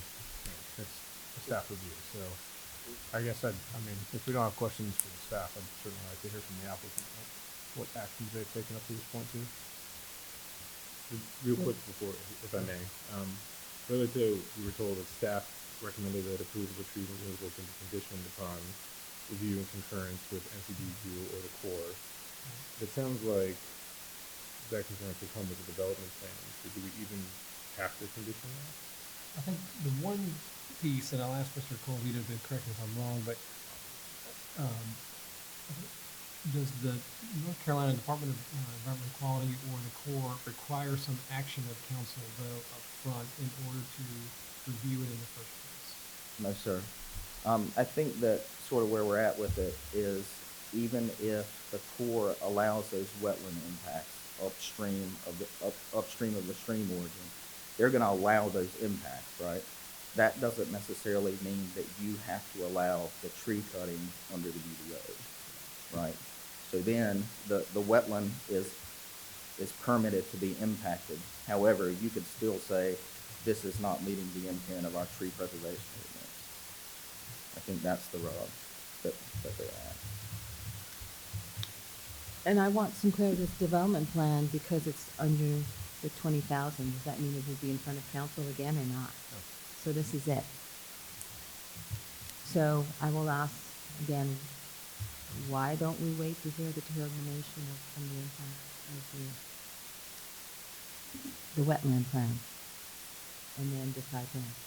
So we can be sure that we're not putting that property in danger of cutting too early or overcutting. And now's the time for us to ask that because we won't see it again. Right. And I guess does it matter? I guess that goes back to, I think, Aaron, you were asking the same questions. Joshua was asking the same questions. I mean, if our approval is conditioned upon Army Corps of Engineers saying that, yes, this can be disturbed, then it's kind of irrelevant. If we say, yes, we're going to allow the approval of the removal of the trees upon the condition of Army Corps saying it's okay to do so, then it's not going to change anything whether it comes back to us or not. And the only thing that changes that process is if we say no, there's no removal of the trees. Well, for a bit more clarity on Randy's question, I'm not sure I fully addressed that. In order for them to sort of get that permission to fill and impact that wetland, they will have to show some level of development plan, right? The Corps doesn't just let you go out and start filling in wetlands because you don't like them.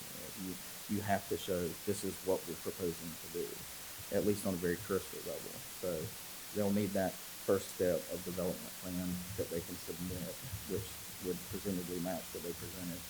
And then they'll use that to get their 401, 404 certification, as Mr. Thompson had inclined. And then they'll submit that with their construction drawings. Is that any different than what's already been submitted to planning though at this point? Okay. I guess my concern is that we have already in the last couple of years instances of folks accidentally cutting down trees, accidentally overcutting on the main street. I mean, it's not like folks don't make mistakes and overcut. And so, if we're serious about our tree preservation and looking at that, I'd like to have all the pieces in place before I say, okay, we can go ahead. So I'm asking, why don't we just wait to hear everything about it? What I think I just heard, and correct me if I'm wrong, is that in order for a determination to be made by the appropriate authorities, the Corps, they need to have some sort of development plan. Not the determination.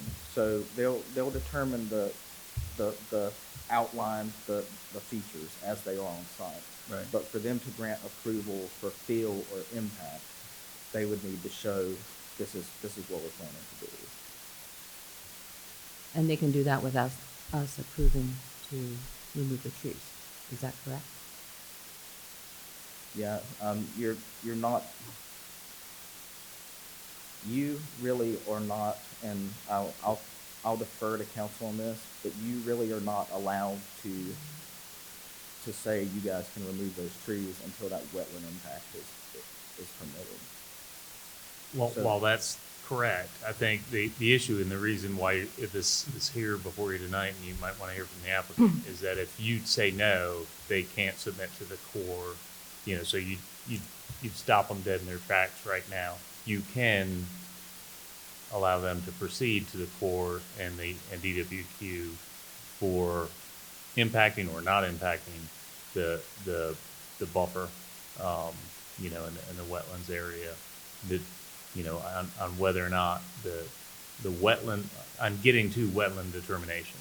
So if you were to stop it right now and say, no, you cannot, you know, the tree preservation ordinances, we're not gonna allow you to cut down any of these 20-inch trees, then that would end it, you know, right now, and we'd face the issue that we would face. And while I think I know Daniel is correct in saying that, you know, your approval right now, whether or not you say, if you were to make an approval, whether or not you were to say it's subject to, you know, the approval, whether or not you said it or not, it's still subject to the DWQ, DEQ stream determination. So. Is one option to defer this decision until we hear all the information at that point, so they can move forward, but we did not agree to the tree removal? So I don't know what the level of activity, you know, what level of activity DWQ will accept. You know, their first thing is this a real development plan? Do you have any ability to go forward with this? We don't want you just filling in or cutting in the wetlands or impacting wetlands just for fun. You know, is this a real development plan? So I'm not certain that they would, you know, if the applicant didn't have the right to develop by you, if DWQ would even look at it or not. I think that's a question for the applicant or for Dan. So I guess let me pose a hypothetical to all of us then. If this development were a half mile away outside of the village district, we wouldn't be having this conversation. Because the staff would have approved the development to move forward, and the headquarters, Army Corps of Engineers, would have made a determination, and the developer would have moved forward. So really, the discussion of this centers around the fact that we have a wrinkle in our UDO that we have said that council reserves the right to look at tree removal above 20-inch caliper inside the village district. So I would potentially suggest, if that's what we're concerned about, then we make a motion to waive that portion of the UDO for this to allow them to move forward. If that's what your suggestion is to allow them to move forward. And then the determination is made by headquarters engineers. Well, what you might call a wrinkle, I'll say it's a deliberate thing that we're looking at the village district in our trees. And I understand. I'm concerned about trees being removed, removed, pre-removed. I mean, we have history of that. So could we move forward with that, just deferring this decision until we get all of the pieces at that point? Because if this plan was coming back in front of us, that's one thing, but it's not. So this is the time for us to make sure that things will be done right. I'd ask this question, is there consensus coming? I'm kind of getting confused. I'd like to hear from the applicant. Pardon? Personal wood as well. I'd like to hear from the applicant. Okay. Come on down. Name and address, please.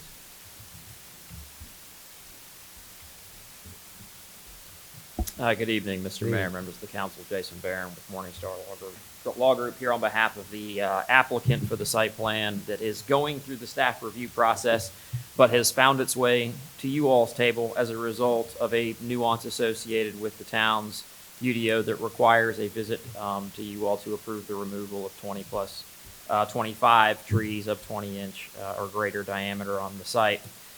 It's a bit of an unusual request.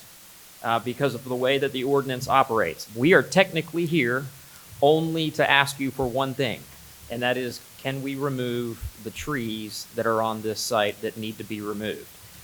But I have a hard time talking about tree removal without telling you the context associated with what that tree removal is related to. So if you'll bear with me, I'm going to spend a little bit of time just educating you on the components of the site plan that's been working its way through the town's staff review process that essentially is ready to go, waiting for you all to render a determination in this case. And so I'm going to talk a little bit about that. I'm going to talk about some of the key features that we believe associated with that plan, and would also like to address the stream delineation concerns that you all have, Councilwoman Kelly, as well as the rest of the council.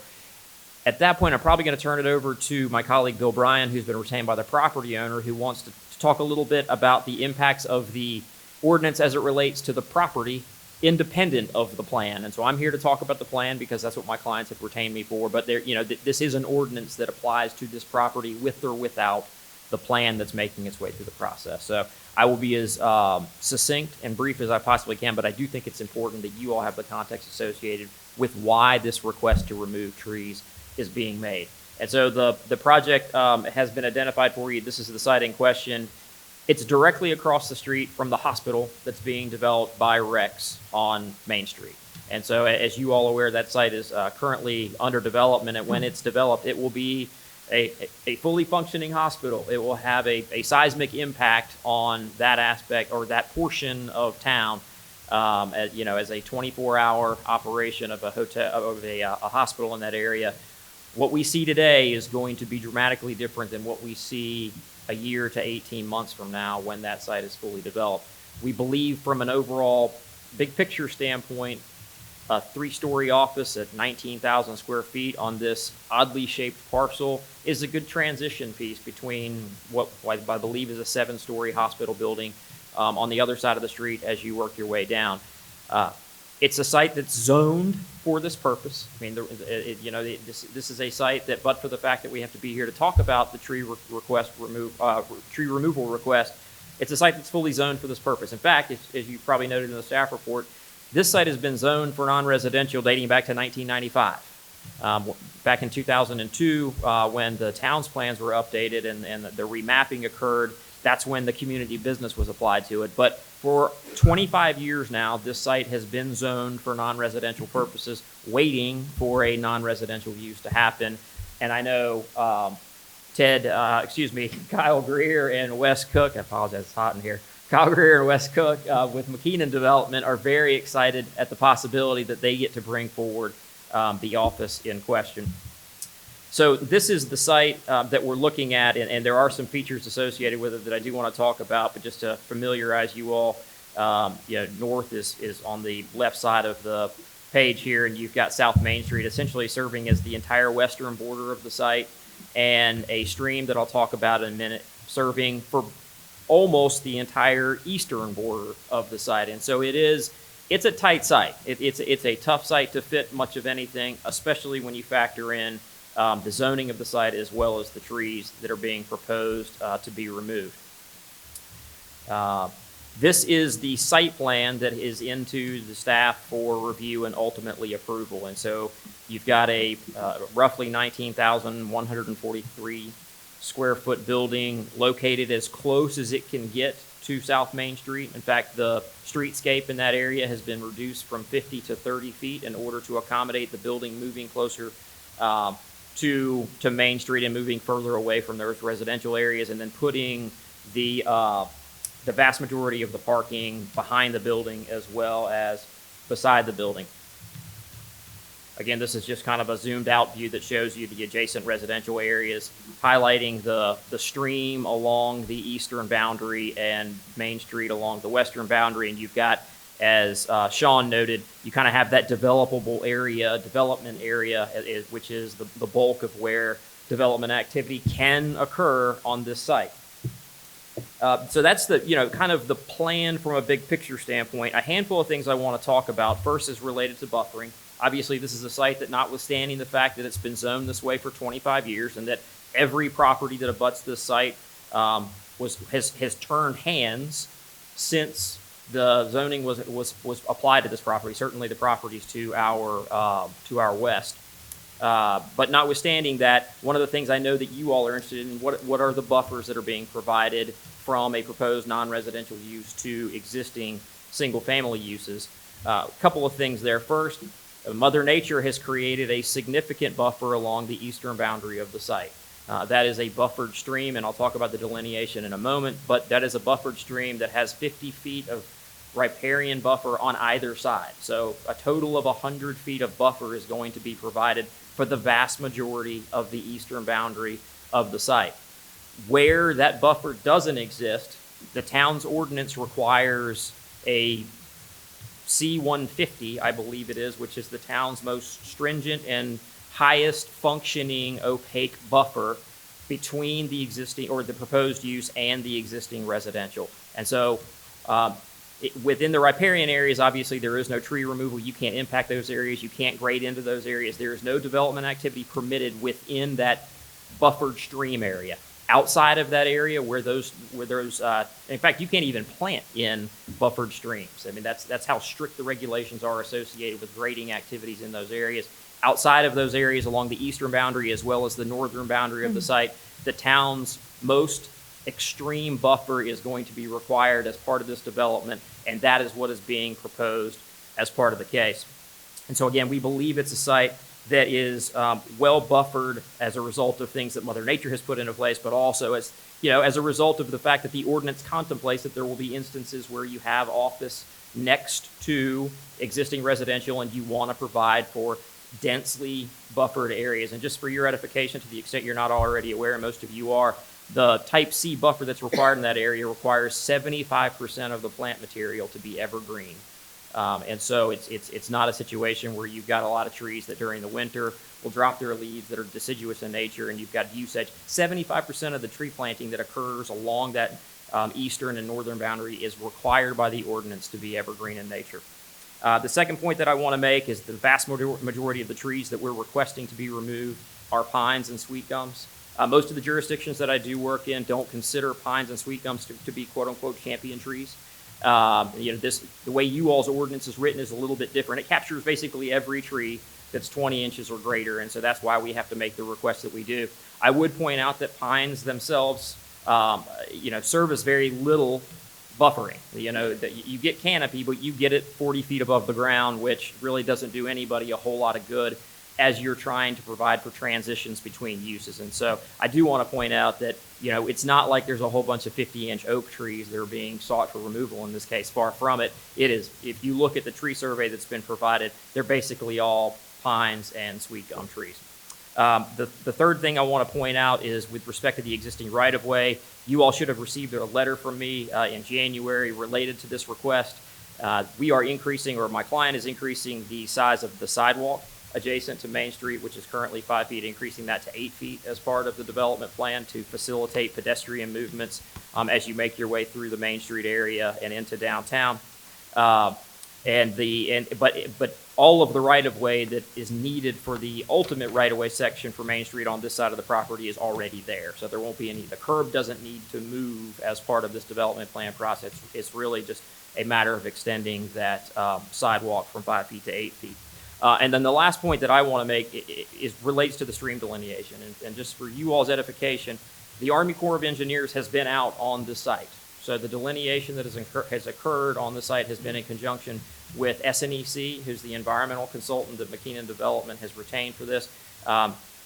at a site visit that the Army Corps came out and essentially confirmed what SNEC believes is going to be the extent of the regulatory buffered areas and regulatory stream when that time comes. And I say when that time comes because the discussion that you all have related to, well, should we table it? Should we wait? Should we go ahead and get the permits pulled and then deal with it then? I liken it to if we were building a single family home. If you all approved, there was another case that was here tonight and you approved it for rezoning, when that subdivision plan gets approved, there will be building permits pulled for the individual homes. You wouldn't hold up the approval of a subdivision waiting to make sure that the building code is being satisfied, because you know that part of the approval process before they can occupy the home is the building code is going to have to be satisfied. There is a state regulatory scheme that ensures that after you all pass approval of a residential development, that there is a permitting process at the state level to ensure that the state, and in some instances federal, regulations associated with development have to be satisfied. It's no different for us in this particular instance.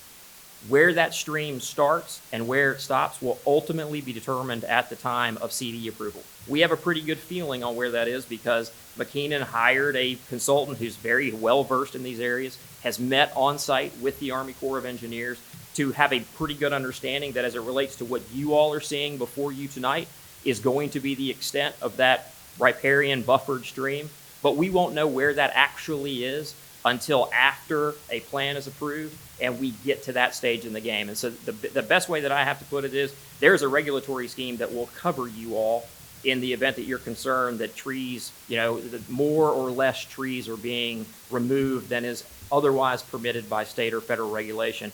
And I do want to point out, mistakes do happen from time to time.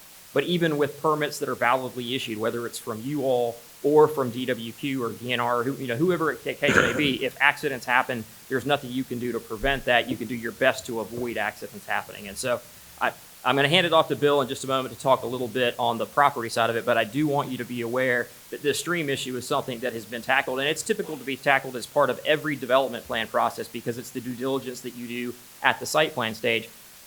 But the actual delineation occurs in every instance when you get to the construction drawing phase. It's why this site plan, to the extent that it gets approved at the staff level, after you all have approved the tree removal, it's why the site plan is conditioned upon those permits being in place before development activity occurs. And so with that, I'm going to hand it off to Bill to provide some perspective associated with the manner in which this tree removal ordinance applies to the owners, and then I'll be back to answer any questions you all may have. Thanks. Good evening, Bill Bryan with Morningstar, representing Mr. Phil Stevens, who's sitting in the audience, who is the owner of the property. A couple weeks ago, I wrote a letter to Mr. Schifano, which I understand has been circulated to y'all, that you've had an opportunity to review. The letter raised, and if you don't, I've got copies. I'll be glad to pass out. The letter raises several legal points that are of particular concern to the property owner. I'm not going to go through all of that tonight, but I would like to focus on the third point that I raised, which basically is what happens if you turn this request down. Frankly, Mr. Stevens if you turn this request down, Mr. Stevens will be backed into a corner. A denial basically will lead to litigation. The property, as noted, is zoned commercial community business. It's designated as such in the comprehensive plan. Single-family residential uses are not permitted in this area, and nor are they desirable, I would say, in the town of River Corps. The property is covered. All you have to do is look at the tree plan. The property is covered with these 20-inch pine and gum trees. There's basically no way to develop the property if the trees are not permitted to be removed. We would have had more land to work with, but the town took 9,000 square feet of this property for widening Main Street.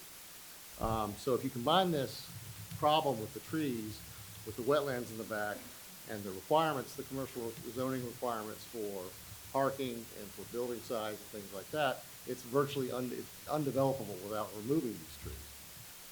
And if Mr. Stevens is left in a position where he can't cut these trees down, or the developer can't cut these trees down, you'll basically be telling him that his property is undevelopable, and you will have, in effect, taken his property. And nobody wants to be up here. I don't think we want to be up here. I'm sure you don't are tired of looking at me. So coming down and telling you things like this. But the reality is that this tree request and the way this ordinance operates here is extremely harsh on Mr. Stevens if it's denied. So we would like to encourage the council to approve the request. The town can avoid a lawsuit with Mr. Stevens, which is a result that nobody wants and serves no purpose. The town will get a good project, which will work synergistically with the new hospital. We create some more of your commercial tax base, which I understand is a priority for you in the urban core, and also create good paying jobs and be a catalyst for further commercial development in the urban core. And the project's not going to adversely affect the environment. There's a large buffer, as Jason pointed out, along the back. The wetlands are going to be protected by the state and federal government. The streams are going to be protected by the state government. The trees in the wetlands and along the stream buffer are going to be protected by the state and federal government. And the trees that we're going to cut are pine and gum trees, which are neither protected or unusual or in any way rare in Holly Springs. So we would strongly, Mr. Stevens in particular, would strongly support both the proposed development plan for this property and the tree removal request, and respectfully request that you grant it this evening. I'm glad to answer any questions that you may have, and otherwise I'll turn it back over to Jason. And again, I do have copies of that letter if y'all want to see it. Excellent. Thank you for that, Bill. And while I'm just going to take a minute, just for your edification, these are the elevations that are submitted as part of the site plan. I believe these are in your staff report, but if not, this is essentially a snapshot of what the building will look like. Again, 3-story office building. We believe a good fit there. A good opportunity to be able to work with a site, like I said, that is otherwise challenged and make a positive development work that has really been contemplated for about 25 years, and then with the Rex Hospital moving forward certainly galvanizes the need for office in this particular occasion. Last thing I want to point out is, as you heard from Bill, this is an exhibit that kind of shows not only the trees that are requested for removal, but also the critical root zone associated with those trees. And what we have crosshatched is the areas that are essentially left for development if no tree removal is permitted as part of this process. And just so you all are aware, what is left is about 17% of the overall site is left for development. So as you heard from Bill, the concerns that the property owner has relate to the reason why this request is being made in the first instance, and that is for anything really to happen on the site, especially given the fact that it's zoned for non-residential. The moment you try to park anything on the site, trees will have to be impacted. And so I don't think I will tell you, I know my client doesn't relish the opportunity to be the guinea pig case on making requests to come to council to request removal of trees in the downtown area, but we really don't have an option for a site like this that is zoned for that purpose. And so with that, I'll conclude my remarks. And again, we're here to answer any questions, and we would respectfully request you all's approval of the tree removal that has been sought in this instance. Questions or comments? So I do have a comment and a question, I guess. This raised on my radar because of the 20,000 square foot difference of going in front of staff versus going in front of council. And while you started talking about this being across the street from the hospital, I think of it as being down the street where my neighbors live. And so this building is backing up to homes that are not expecting a 3-story building right behind them. So I'm looking at more from that side, and I understand how it's zoned, but it just seems like I would have felt better if I would have had an opportunity, or you would, as a developer wanting to work with us, being in the downtown district and the residents, to come in front of us versus skirting by 857 feet. It feels like, did you just go under so you could kind of go behind? And I mean, you're within the bounds, but it just doesn't feel like you're recognizing the council maybe want to work with you and have a voice for the residents. Because you've taken that away from us being able to do that. And I have a struggle with. In fairness, Councilwoman Kelly, we haven't taken anything away. It's the ordinance that operates in this fashion. I will tell you, my client, if they were standing here, would tell you if they could put 50,000 square feet of office on the site, they would happily put 50,000 square feet of office on the site. The challenge they have is the size of the parcel.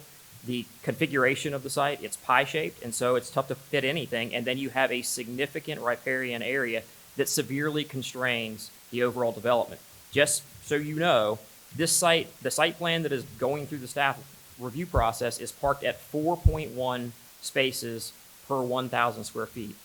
If this were all medical office, the code would require 5 spaces per 1,000 square feet. And that's where the market is 5 spaces per 1,000 square feet. So I make that point that they have already squeezed as much out of this site as they can, and they still can't get meaningfully above 19,143 square feet. If they could, they absolutely would. But this is a site that is going to be, a majority of it will be medical office, given the fact that it's across the street from the rec site. So I just want to be clear, my client, when they worked with the town, there was never a desire to circumvent the public process associated with how a development project is approved. It's really a nature of the beast that they're dealing with, and that is the unusual factors associated with the site and the need to put that you have to park the use ultimately.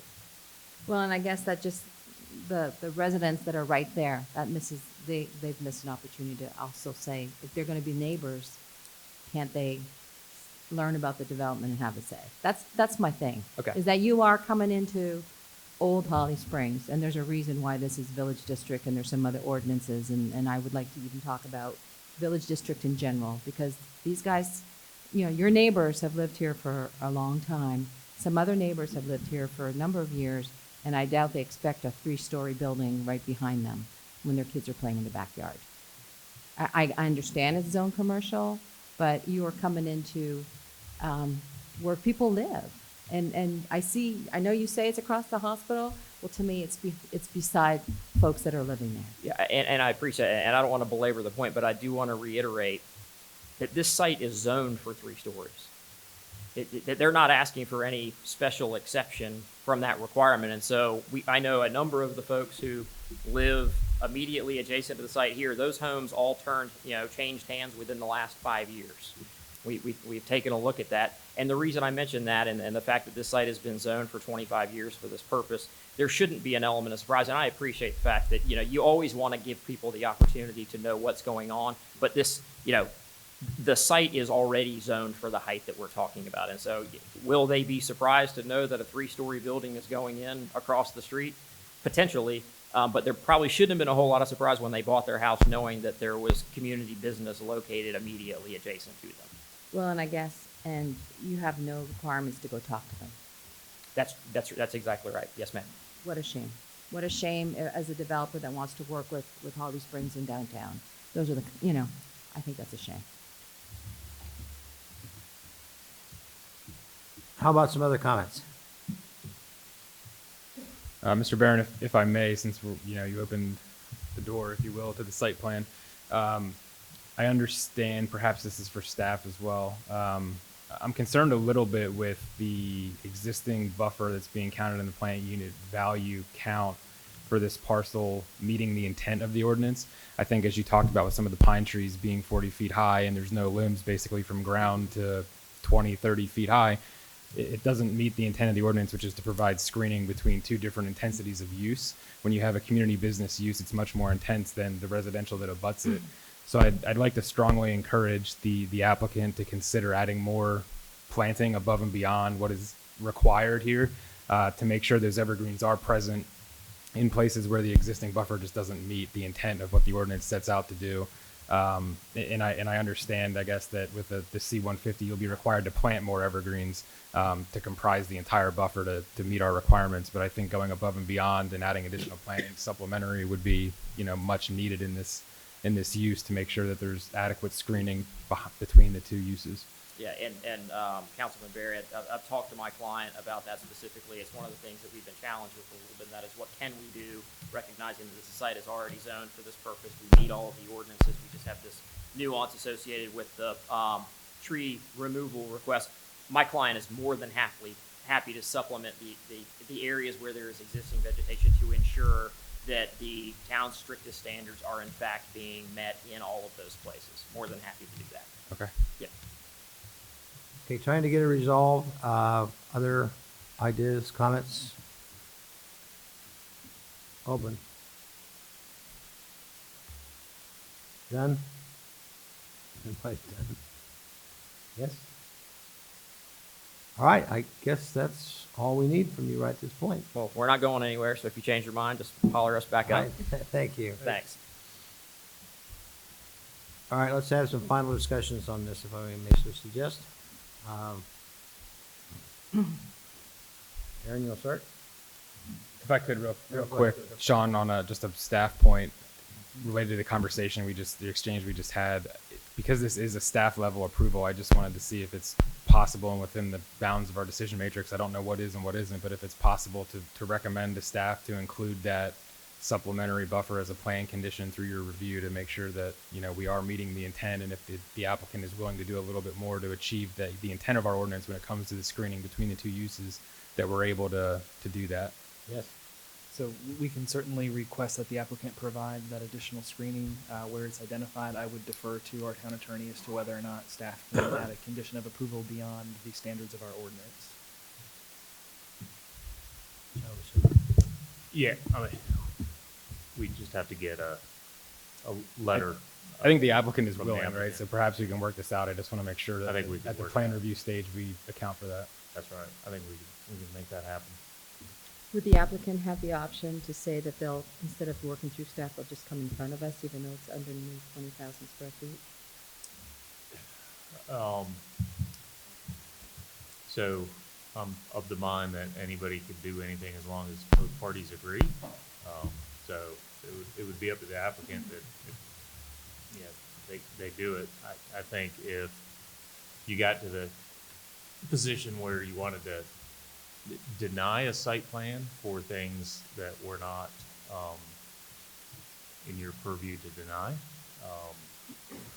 then then we, I suppose we, because your site plan approval is not a legislative decision, as we've talked about before. It's a ministerial. Whenever you all look at a site plan, what you're doing is checking boxes that meets the ordinance, and not just weighing it among community standards like you do in a rezoning.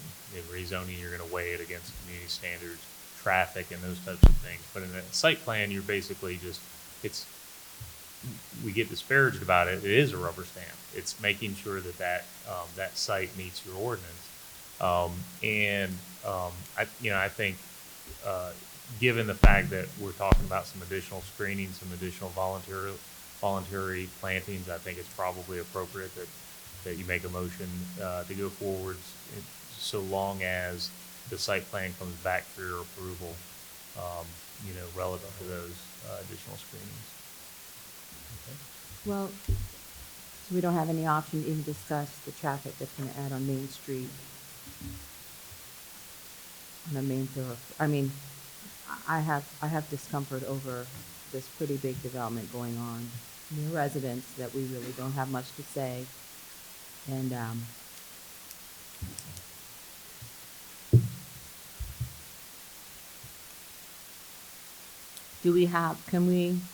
not sure, can we delay this decision until we hear back from the wetlands? Is that an option? I think so, but I think what the applicant has said is that they're very certain that the wetland determination will be as described in the documents that they've submitted, but you can certainly, I think you can. It sounds like that Corps doesn't have a problem with the level of specification, the level of specificity that they have in their application to the Corps for wetlands determination, right? I mean, they're not generally the Corps and DWQ won't look at things unless there's a certainty that there's a certain development plan. So apparently they're happy with that, with that their application would be going forward. So I think you could delay. I just think what that does is it sounds as if they're certain they're going to get the determination that they're expecting. Yeah. Because we've only heard from the developer, we haven't heard from anybody else, so. I guess my concern with that is, what else are we going to learn and what other discussion are we going to have other than rehashing the same discussion? Because there's not going to be anything else to discuss with this development. Whether we delay the decision tonight or move forward and hold it off, we're going to have the same very discussion and be stuck in the same very decision matrix. There's not going to be any additional factual information that's going to change this. Because if the determination is made by Army Corps of Engineers that it's suitable, and our motion is to allow for the removal of those trees, then it moves forward. If the Army Corps of Engineers says, no, you can't do it, then the project is over. Yeah, I think there's two different sets of issues that are kind of getting conflated and mixed a little bit here. One is the one brought to us per the ordinance, and then there's one brought to us by the resident. And I think the underlying issue here is by merging the two, we want that decision to come to us when really what I'm more concerned about is that the residents' concerns that were brought forward are being met. And as long as we are of the understanding that the concurrence by NCDEQ or the Army Corps is going to be made before the development, which it sounds like it is, I don't necessarily see a reason at this point to tie that to the tree issue, especially if the applicant at this point is saying if we delay this tree issue, that's a non-starter moving forward with the rest of the development. It kind of seems like it's going to halt the process altogether. We're not even going to get to that point where it comes back before us for that decision on the back end. Pete? I agree exactly with what Councilman Wolf said. Yeah, I'm in alignment with that. The facts are the facts, and they're challenging. It's zoned. It's consistent with the land use plan, but I hear the concerns that Councilwoman Kelly has raised with the proximity to the residents. And if I live there, it's not ideal for me, and it's probably not ideal for the people that live there. I completely understand that. I'm challenged a little bit by the legality surrounding the whole thing. I mean, there's a lot of things here, within our purview of this request. We're looking at tree removal. We're not looking at a zoning. We're not looking at a site plan. But it's hard to not look at some of those other things that surround the site. And I definitely agree with Councilman Wolf's thoughts on moving forward such that we have the right protections in place. And it sounds like it does, that DEQ and the Corps of Engineers will have to review this before there's any tree cutting, before there's any even a site plan approval from our staff. Those conditions have to be met. So at this point, I don't know that us delaying the decision will change the facts when it comes back here. So I think I'm prepared to move forward tonight, knowing that having some comfort in the fact that those agencies will weigh in appropriately on the plan before any development happens. Final comments to the right? I think that I'm in agreement, but I'm Understand? it's not comfortable to me. Sean, anything else? The only thing I'll mention is, I've said my piece on it, except for the fact that I think, going forward, I would certainly like to have a discussion down the road as to some of the areas of our town that we're concerned about whether or not we maintain historic character, and if that's the reason it was there for the village district. I know you're obviously more passionate because you live there, so that's an interest, but as we move forward, looking at places like the village district, I think we may have a discussion that's warranted at a follow-on workshop where we can discuss, do we look at the village district as we go into this vision of the UDO down the road to see if there's changes warranted, if we're looking at different areas of different town. And that's why I brought up the hypothetical. If this was somewhere else in town, we wouldn't be having any of this discussion right now in general, because it's zoned for that. It was zoned for a 3-story commercial. So again, I don't think the facts change, but I think it does warrant some discussion down the road about how we consider development in the village district. Let's be clear, I'm not saying this just because it's down the street. I'm saying this because it's a village district. And we passed a strategic initiative that talked about historical preservation. So I'm standing up for the values that we put forth in our strategic plan, to talk about character. And so I just want to be clear. It's not just because it's down the street. It's because our residents told us this was important. So that's what I'm trying to stand up for. I think all of us share that frustration, that we are kind of pulled out of the loop on what is a transformative project simply because of the location of where it is. And I agree with Councilman McGrath, that is a discussion I think we all want to have moving forward about the best way to go about this decision making in the future. I don't know if it's germane to the decision we have to make today, but it's definitely something I want to explore going forward. I think we have a consensus. We've done this before. Councilman? Would you like to put some of these words together on, is this the motion that So you might want to add. clarifies what we've been talking about or not? I think it does with the addition of a third. That was my question. A voluntary offer of additional landscaping screenings. That's what we discussed. At the eastern edge of the property. Okay. Where possible. Tackle? I will try. Okay. Make a motion to approve removal of 25 qualifying trees for 851 South Main Street with the 2 conditions listed on the screen and an additional condition number 3 that the applicant add additional screenings to the eastern boundary of the project where applicable and permissible by the environmental permits. Second. Motion been made and seconded. All in favor? Aye. Opposed? Nay. 1 nay. Motion passes. Thank you. No, it's tough to get there. Can I ask the developers to please reach out to your neighbors and be good neighbors and talk to them? Because that's part of it is let them understanding that this is coming and the impact this will have on them. You know, to that point, I think we have an opportunity, as we discussed, to dive into that a little bit more and perhaps create some notification requirements for development plans, because this property, as we discussed, has been zoned for 25 years. And how are people going to know if the property's zoned and there's going to be a development plan coming along? But in a typical setting of a development plan, we never have a notification requirement. So I think there's perhaps an opportunity for us to look at that to make sure that adjacent property owners, whether it's a rezoning or a development plan petition, are aware that something is coming and they have the opportunity to provide feedback. So the statute does require for rezonings. Correct, but not development plans.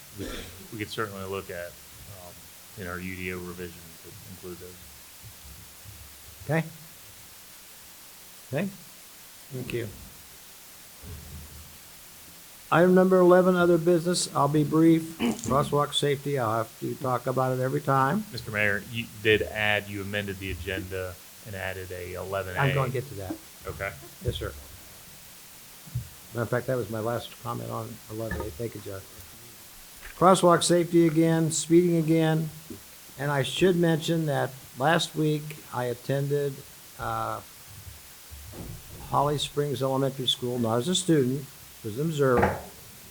And Mr. Daniel Calavito had prepared the 5th grade to make a presentation, and there was 12 different stations, as I recall, Daniel, on stormwater retention, et cetera, and they asked questions. And they're smart, and they know a lot more about this than, say, most of us. So I just want to compliment you for your teaching ability, and those kids were terrific. And let's go on with anybody else in the council, and then we'll go into your point. Anybody else? I'm done. The announcement of the park has garnered a lot of interest. We've received a lot of emails. People are so excited about it. They can't wait to get there by foot. And so we've been receiving a lot of emails from Braxton Village residents about sidewalks along Avon Ferry Road, connecting their development to the new park. And I thank Randy for responding to a lot of those requests in a comprehensive way. One of the points that one of the residents made to me was that he sees a lot of pedestrian traffic from school kids, from the high school and the middle school, walking along Avon Ferry Road. And right now we have sidewalk along Primrose that connects the high school to the first entrance of Holly Glen, but then there's nothing else past that. And I don't know if it's possible for SROs to put out a safety message to the kids, just encouraging them to go into the development and take the internal streets when they're going to Braxton Village instead of walking all the way down Avon Ferry. Because I imagine they're walking along with the direction of traffic on the right side of the road, and I would just feel a lot better if we were encouraging them to go into Holly Glen and walk that way. Until we, down the road, figure out a funding plan to get sidewalks down to those residents.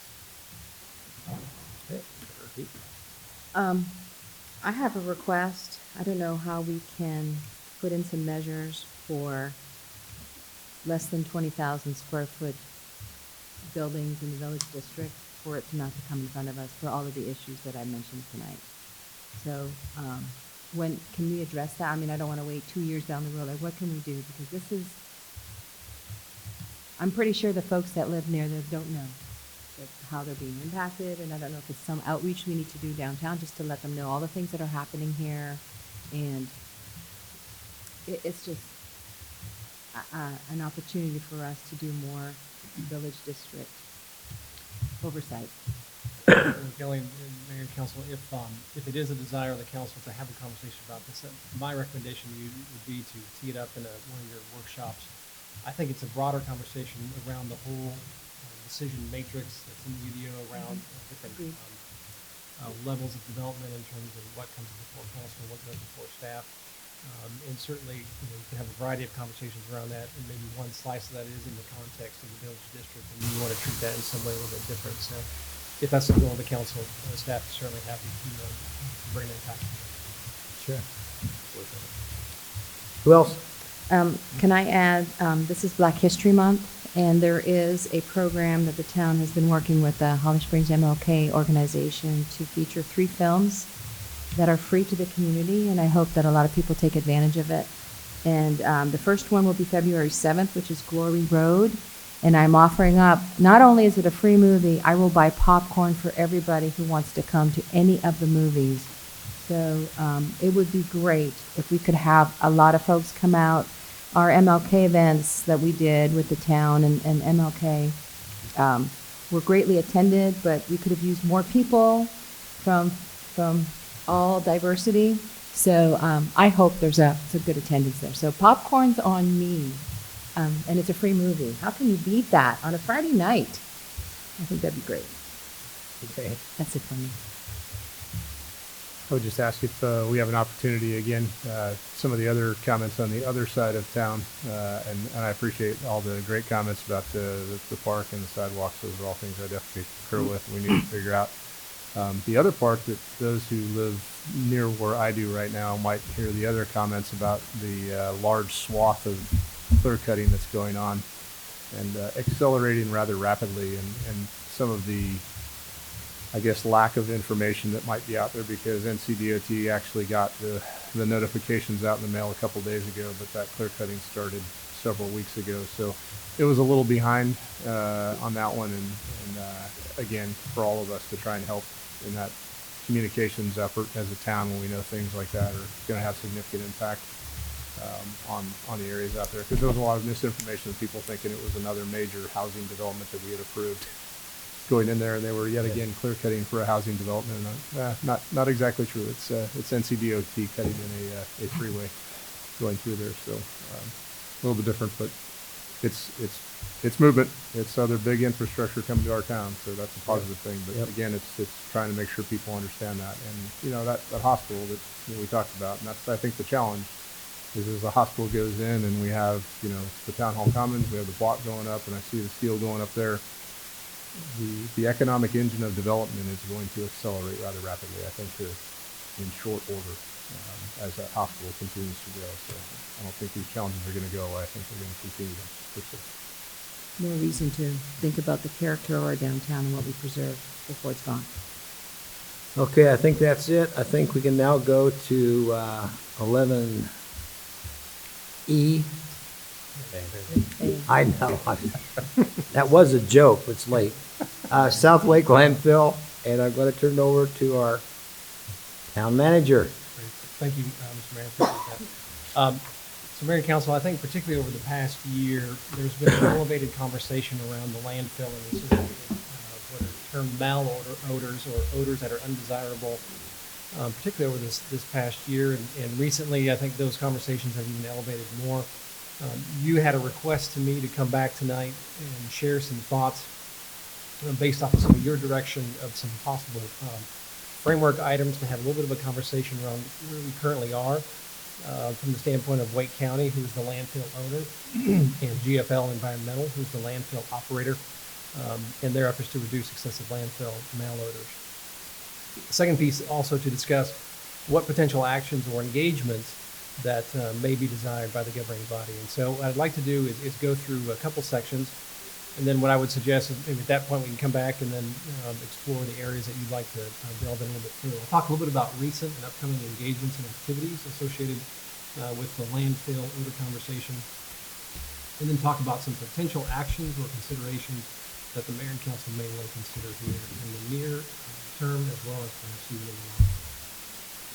Before I jump into the first one, though, I do want to acknowledge to the community that I personally understand, and I know that all of you around the dais certainly understand and share in the community's frustration and concern around the level of odors. I'll also add that I've had a number of conversations with the county manager and his management team. My perception and strong feeling in those conversations are that the county manager understands as well. He understands that frustration and he appreciates that frustration. And he and his team are also trying to do what they can to influence the situation. And they care about it very much. They want to be good neighbors. They also want to be good partners. And it's a difficult situation that they're trying to work through. But obviously from our standpoint in the community that is right next door to it, so to speak, or not really even next door, but it's part of our community, that this is a really important concern for us, and it's a concern that we want to have addressed with the county and the GFL Environmental. So let me just highlight a couple recent and upcoming engagements and activities that have occurred. And you have a copy of this at your seat, and so I'll cover some of these and then again have some conversation. In August of 2019, one of the things I'll note that the town council did have a public meeting, and I think at that time it was Oak Hall residents as well as Arbor Creek residents, and we heard from Wake County staff and Commissioner Calabria was here as well. There were some state representatives as well as GFL Environmental was there at that meeting to talk about the landfill, some of the efforts that they're trying to do to minimize odor, and hear from the residents and things, some of those concerns. In November through currently, Wake County and GFL Environmental have been finalizing development of an improved odor reporting form for residents and odor monitoring equipment. They've also been pilot testing of a foam cover material on the landfill refuse, but it's in the Wake County has acknowledged that those results have not been achieved in terms of from that test program. So the desired results have not been achieved on that piece. They are exploring other refuse cover methods, and operational practices are under exploration and testing by Wake County and GFL. One of the regular and ongoing components is that myself, as well as I know many of you around the dais, have had consistent engagement with other elected officials, particularly at the county level, and myself, from a management standpoint, in terms of talking to the county manager, David Ellis, and his team, to continue have on the front those concerns around malodors and our expectation that efforts are underway to explore ways to mitigate those. The other thing that's coming up, my understanding is that on March 16th, the Wake County Board of County Commissioners has a Growth and Sustainability Committee meeting. It's at 10:30 a.m., I believe, at the County Government Center on March 16th, and they're going to be specifically talking about the landfill and and all of the concerns around it, as well as to get more of an update and a report on what efforts are underway and what efforts are anticipated or at least going to be undertaken here in the potential future. So those are some recent and upcoming engagements and activities. Brandy, excuse me, can I add a Yes. couple more things? This week, David Ellis is meeting with staff between himself down to John to sit down to talk about what's going on. And I also know that Matt Calabria is in communication with HOA president from Arbor Creek, and we've been talking about having a meeting with other HOA presidents to get together to try to make sure that, where are we? I mean, at some point, I think a year ago, we were wondering, do the commissioners even know how much of a problem this is? I think we've turned that corner now, and they do know. And that the things that we've been told in the past, we know that it's not just the people living nearby. It's not just a handful of people. I think right now the knowledge is there that this is critical, and I think we're saying it's impacting at least a fifth of our population on a regular basis. So it's like a crisis level. I believe that from the three commissioners I've spent a lot of time talking to, and then another fourth, they understand that is the case right now. This is not just a casual thing. That would be, and I think that's something as well on the staff side, again, going back to my other comment, they recognize the seriousness of it, and they're trying to work hard on it. Excuse me. Do you know where that meeting is gonna be? Is there a room scheduled for it yet, or a place? I do not have in front of me the room, but we can certainly make you aware. Could we make that available? Yeah. I think there'll be a few of us like to go there. And so the one thing too, and I think I alluded to this, but the county is, I mentioned that they experimented with a foam, kind of a pilot test to cover the material, and that was not successful. They also are looking at, as I understand, 3 other different approaches that might have some desired impact, and they're working through the pilot and the testing of those right now, or the rollout of those, and so more information to come on that, but they are trying to look at some other ways to pilot and test and see if something else works better. A few thoughts in terms of potential actions or considerations that the mayor and council may want to think about, and I'll highlight a few, and then you may want to even add more. The first one is around a potential resolution statement, and before you, there are 4, I drafted 4 potential statements, so I'm happy to walk through those if you'd like, but maybe just in terms of summarizing right now, I'll go through and then we can certainly come back. But in the event the council wanted to articulate something a little bit more formally to the Board of County Commissioners, you can certainly do that in the form of a resolution in terms of stating your concerns, as well as any particular requests or expectations that you would like to see on this particular effort. Another potential option is to continue really with that engagement with the county elected officials and management in the form of having more community engagement opportunities for residents to, one, to share what the experiences that they're feeling and smelling on a periodic basis, as well as to hear directly from county and GFL environmental officials in terms of what specific actions they're taking to have a little bit more face-to-face dialogue and understanding of what is occurring. The other, a third component, and this is one that I have reached out on, and one that I think is in the works, but again, just wanted to make sure, is that requesting consistent monthly communications from Wake County to our elected officials and residents, informing on those activities and the efforts to reduce malodors. And again, this request has been made. I think in the past couple of weeks, the county has increased some of the communication, but the key here is that we want it to be set and ongoing, and so it's not a situation where we have to request or whatnot. We're kind of ad hoc, but there's a little bit more formality and regularity to those communications. And then, of course, the fourth item there is any other actions that you may identify that aren't identified in this particular area. So these are some considerations or a framework for some conversation, and any direction that you might have to me in terms of that engagement and how to best engage with the county, with our residents. Comments? So I spent a long time on the phone this weekend with Commissioner Calabria, and took a little bit of time to vent. It's been a perfect storm concerning the landfill over the last couple of weeks. One, despite their efforts, we all know that the odor has gotten worse and more consistent. Yep. And I made sure that he was aware of that. Two, that the impact was well beyond what they had considered when they recommended construction around the landfill initially. I was not one of the residents to receive the class action letter, which means I am outside of the 3-mile radius of the landfill, but I still am impacted by this now. And lastly, this news, I told him that the newsletter regarding the South Lake landfill, specifically where it was mentioned that there are other potential odor-causing properties in the area. It was just like Apex, perhaps?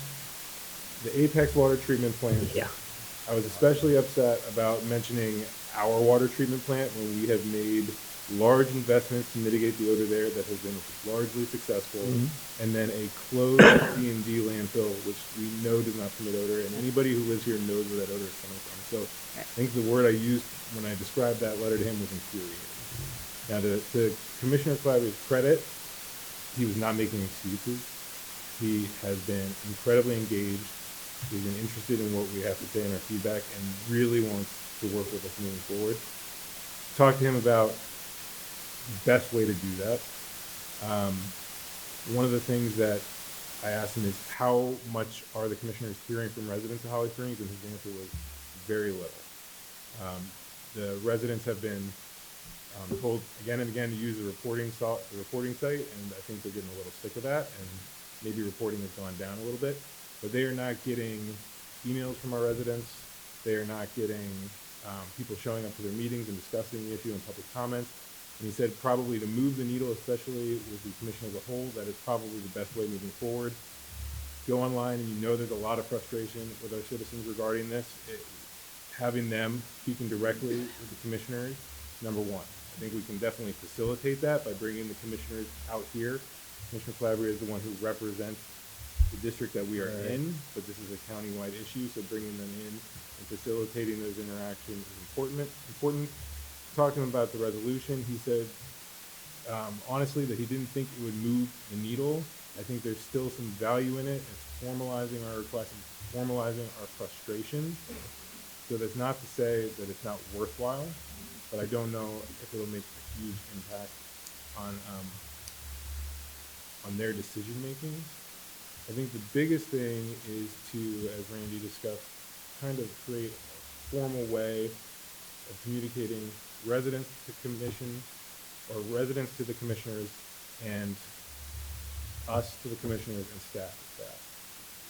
If we're going to be attending work sessions and committee meetings, if we're going to have monthly regular communications between these two entities, then I think it might be worthwhile to formalize that as a committee and have one or two of us who are doing those and reporting in a formal manner back to the rest of the council as a whole, in the way that Randy is communicating with Mr. Ellis and reporting back to us, so that we're not duplicating efforts, so that it's a more formal process and as efficient as possible, especially if this is going to be a regular thing, which I think with the scope of the problem, it's going to be a regular thing for the future.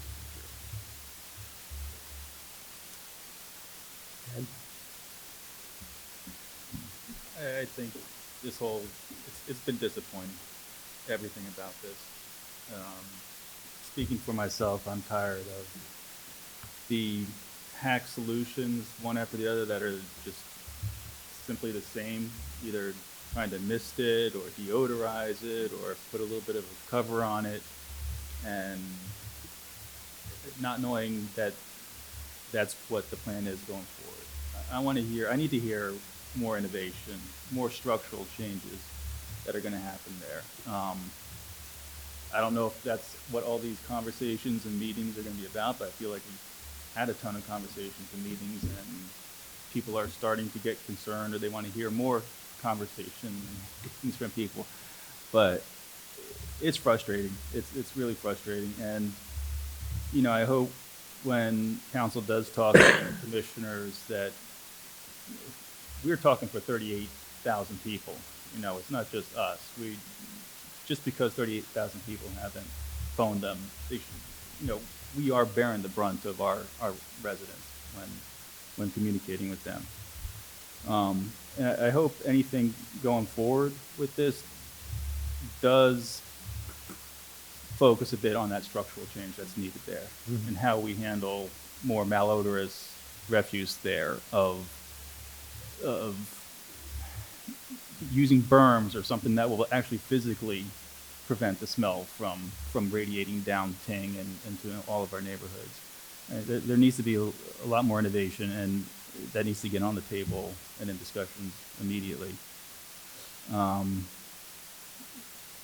It's just irritating as all heck. That's all I gotta say.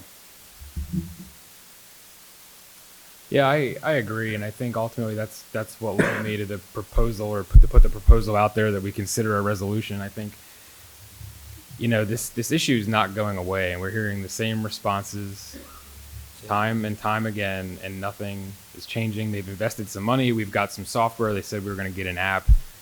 The software people, the people they contracted with, can't even build an app. So we're not going to have an app. We're not going to have any better reporting. They're going to create a new website instead of the one that we're already using today.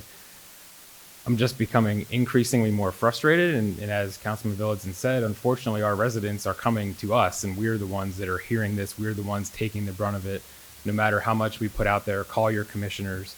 Here's who to call. Here's who owns the landfill. Here's who operates the landfill. We are still the voice of our residents.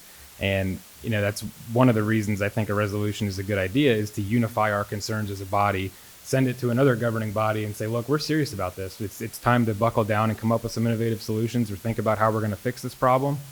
And quite frankly, what we've done to date just isn't working, and we need to start again. I think it's time to ratchet up the pressure if we're going to continue to discuss this at a council level. It's more than a campaign promise. It's more than public perception. It's are we going to be involved, and are we going to be able to drive results for our residents? And if we're not, why do we keep talking about it? Yes, it's an issue, but we all know where the control lies. So if we're going to put our weight behind it, we got to use our entire toolkit. I think the resolution is a step to helping us do that. I agree with your suggestion on a committee. I think, you know, by far we need to divide and conquer. I think that's a great idea, and we make it a point to have regular updates once a month, every other month, from the committee back to the full board on what's going on, and, you know, of course, offline communication. We're all having one-on-one conversations with the commissioners. Commissioner Calabria has been incredibly supportive. He's been great. Are the others as actively engaged as he is? You know, we need to get them there. So I think having a committee is probably a good idea on our part, and goes in saying that, hey, we're structuring around this. We're going to form a committee. We're going to talk about it regularly. And here's a resolution that we're taking this seriously, and you should too. So I'm ready to ratchet it up. And if we're going to drive for results, I think that's what we have to do. Christine?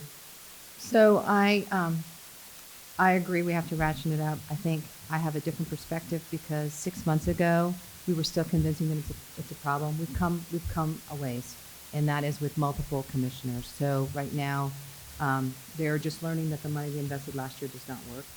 They've also heard some pretty frank conversations about the communication channel, the folks that you've given us to work with. It's not working either because we're not hearing the timely amount of information, and saying maybe what you're hearing is being sugar-coated, and that's not working here because we're going to get rain, we're going to get wind, and I've asked Matt, and I've talked to Vicki and Susan as well, what are you going to do now, because this is just another level. So I think the critical nature of this problem is now on their purview, and I believe David also, whenever I see David as well, he's like, I know, because he knows what I don't call David, I just see him sometimes, but I am calling the commissioners. They know exactly why I'm calling. So I did ask Commissioner Calabria, you know, a resolution. He did say, you know, you can do one, but it's not really going to help. But I think the committee would be a great idea, and that committee, and I've been down in front of the commissioners a couple of times, and I remember when I went the second time, I talked to them about kids are at the bus stops covering their mouths because it's so bad, and their eyes lit up like, wow, is it that bad? I'm like, yes. And we're telling them how bad it is. They should have been hearing it from their staff, but they were not. So now they're hearing it from us, and I feel like we're getting heard. And the last conversation I had with Matt last week was, I'll be happy to sit and meet with people. Let's get it together. I'm going to ask David to get a meeting together. When can we get this in front of all the commissioners? And let's really think about what are our options. Shut it down, move it. Like, he's thinking out of the box. Like I said, this is a crisis. We've now reached a crisis. How do you manage this? So I don't know if the resolution will buy anything. I'm totally in support of the committee. I would be glad to be on it because I have the relationship. We've been working with them. I think we've made some headway forward, and let's just keep it going. But we need to formalize. We want to hear something every month. We need somebody that's advocating for us along with us and in partnership, and that's what we need to do because they have the money and they have the resources. So we have to work on it collaboratively, and I don't want to be in a competitive way. Sean? So I think we've all kind of danced around two key things here from this, and I won't consider it a crisis per se. I mean, it's a significant issue, but a crisis would be something that's occurring every day, and thankfully it's not occurring every day, which is a good thing at the moment, but I'm not going to say it's not going to continue to get that way, so we need to stop it from ever reaching that point where it is a boiling over point. But I think the two things we're all kind of talking about is we need a strategic communication message. Part of that is having a committee that does that. Part of it, sorry, Cassie, to give you some more work, is to have a strategic communication message from the town. I think that communication message up to this point may have confused some of our residents because we as a council, kind of took that on and said, hey, we'll take the burden and we'll shoulder that and pass that on to the commissioners, where to your point, they need to hear more resident concerns. And I think we may have given our residents a false sense of security in saying that we're going to handle this, rather than this is a county issue. It is the Wake County landfill. It is not the town of Holly Springs landfill or a town's problem. So in part of that strategic communication message, I think we can help by making sure that that message is a resolution that we're putting forward as a body, going, yes, here is the governing body that really needs to take action. We can't take much action other than identifying and communicating the problem and helping that strategic communication from us as a governing body and from the community going forward, educating our community that here's who controls the purse strings, if you will, to solve this problem. And that's the second part of that. And that's the only thing that I don't see in the resolution that is before us, because people can talk about this till they're blue in the face, but until somebody puts in this resolution that the Wake County commissioners are going to consider a budget amendment for next year's budget to address this solution, we're just paying lip service to it. So until there's actually money behind the discussion, I don't think we're really making any headway to go. We've allocated a portion of our budget to look at how we're going to solve this, even if that's the best way forward, and then we've allocated a set aside amount of money to apply towards these technologies to do that. So until there's a carve out in this budget, I don't think we're going to make any headway with this. So I think that needs to be part of our resolution. I like the 4 resolutions that are written as Randy proposed, but I would suggest in that 4th one that it's not just they initiate, a waste plan, but there is a budget discussion for this upcoming budget cycle that Wake County considers how they're going to address this budgetarily. And then I think we as a town can do a better job with strategic communication to our public to educate them that where you need to focus your effort. Not that I don't mind bearing the brunt of, constituent resident concerns, but they need to be bearing the brunt at the Wake County Commissioner level, and they need to be bombarded with that. And that needs to be our education. This is kind of a little bit out of our control. It's a Wake County issue to solve, and the Wake County Commissioners need to take that on to solve it. Sean, I don't believe we've ever told our residents that we were trying to be the injury. I mean, we've already told them, talking to the commissioners, they've just given up. And that's what we have to tell them. No, I understand that. Okay. It's an unintentional strategic communication thing where, we're just shouldering the burden. I'm not saying anybody did that intentionally to say, hey, we got it, we're taking care of it. I just think that needs to be a more direct strategic communications message from all of us to educate everybody, to help educate everybody to go, look, we all got to be a team at solving this problem. And the more we can get that word to the people that actually control the money that's going to affect change in this problem is there. And the last thing I'll mention, since Councilman Wolf mentioned it earlier, it's not the 50,000 foot look. For those who have not done a landfill tour and have the 200 foot look from the top of the landfill out there, there's a big difference between how smells emanate. So even as I'm flying final, at 200 feet, there's a big difference between the winds and the atmosphere and what goes on than what happens at the ground. So, everybody thinks this might be an easy solution to solve because they've got those odor things at the ground level. But 200 feet up, the atmosphere is doing a whole different thing. 200 feet above the ground than it is down at ground level that's being disrupted by the trees that are down here above tree level. Winds are a totally different thing at 200 feet than they are on the ground. So, you've got to have that for this specific problem. Somebody's got to take that 200 foot look, not the ground level look. And I think we need to continue to pressure on that with the money that gets applied towards that. And they did put money behind it this Yeah. past year. It just proved to be ineffective, right? It's ground So- level. It's ground level odor. Yeah, right. Odor thing. Good work. What I'd say, and like I said, I think the resolution can be useful. Part of the resolution that I would like is that, Randy, thank you for including this in here, is that we are committed to working with them, increasing communication, formalizing those channels of communication, and making it clear that we do this as a partnership. And hopefully in that way that we don't become adversaries. I do not think any of us want that. And I do believe that there is a lot of good faith work going on at the county to address this problem.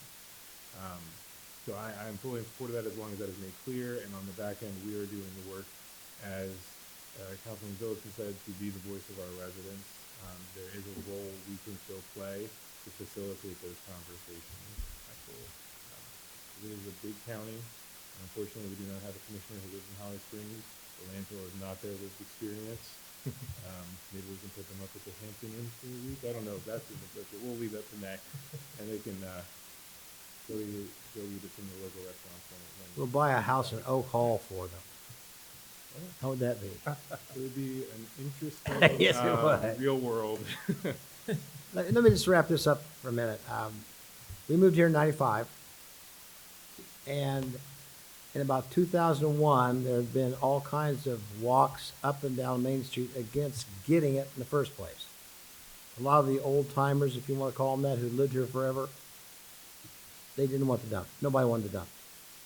There was a petition that we had a party of part two that had 500 signatures on it. It went to the county. It was ignored, typical. And then in 2001, the county manager said to me, quote unquote, "Dick, you'll never smell the dump." And I'm not going to tell you what I said to him because we're on camera, I think. But I still mean the same thing. That was a lie. And I knew it was coming. Now we're to the point where I think we've got the attention of the county manager, certainly attention of us. We've had it for a long time. And I have said publicly that there's a burn unit in Minneapolis, Minnesota, which I used to be right close by when I worked there for a year, that burns all the garbage into electricity. You don't even smell any of it, and it's in the center of town. So we went there and visited 10 years ago. Answer, too expensive. If they added up all the money they've spent so far in trying to fix this, quote unquote, they could have probably had 2 burn units. The last one is, okay, guys, why don't you just move it out of here?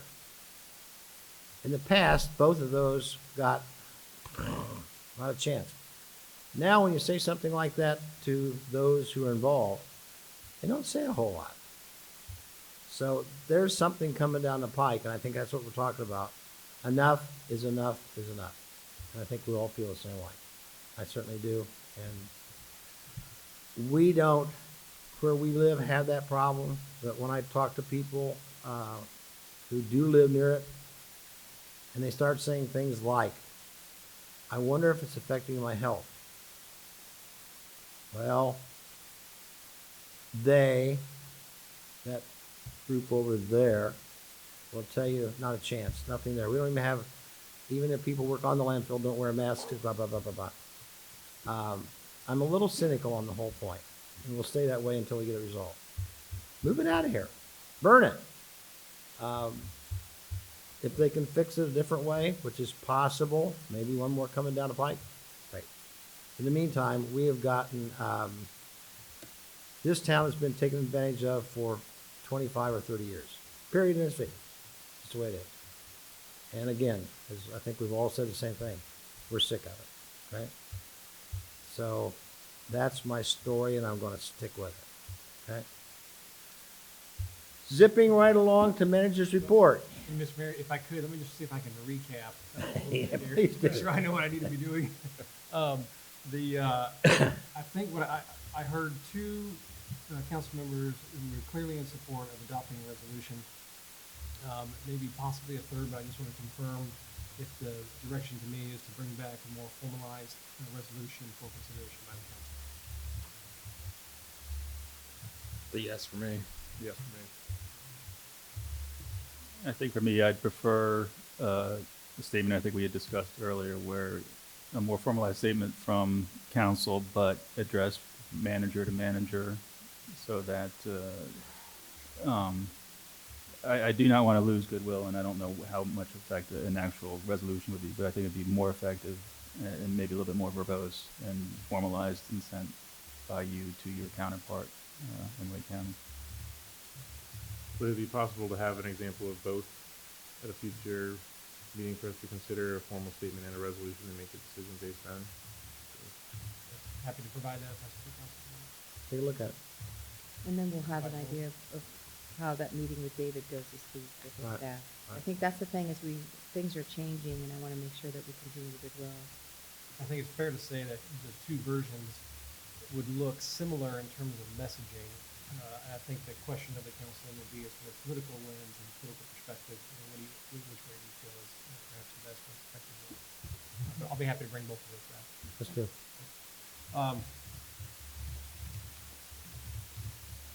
We talked a little bit about some follow-up meetings, and I know a couple of you have talked about that. I just want to confirm what the intent of the group is on that particular front in terms of some community engagement, any requests of the county, so to speak, with our residents. I'd be interested to see if they'd entertain a workshop with us as full boards for, I don't know what their rules are as far as how many can come, but at least more than Matt, right? I mean, Matt knows what's going on, but could we get Matt and a couple others, or if not the full board, let's send them an invitation and see if we could all get together in a workshop session, feed them, and have some dialogue.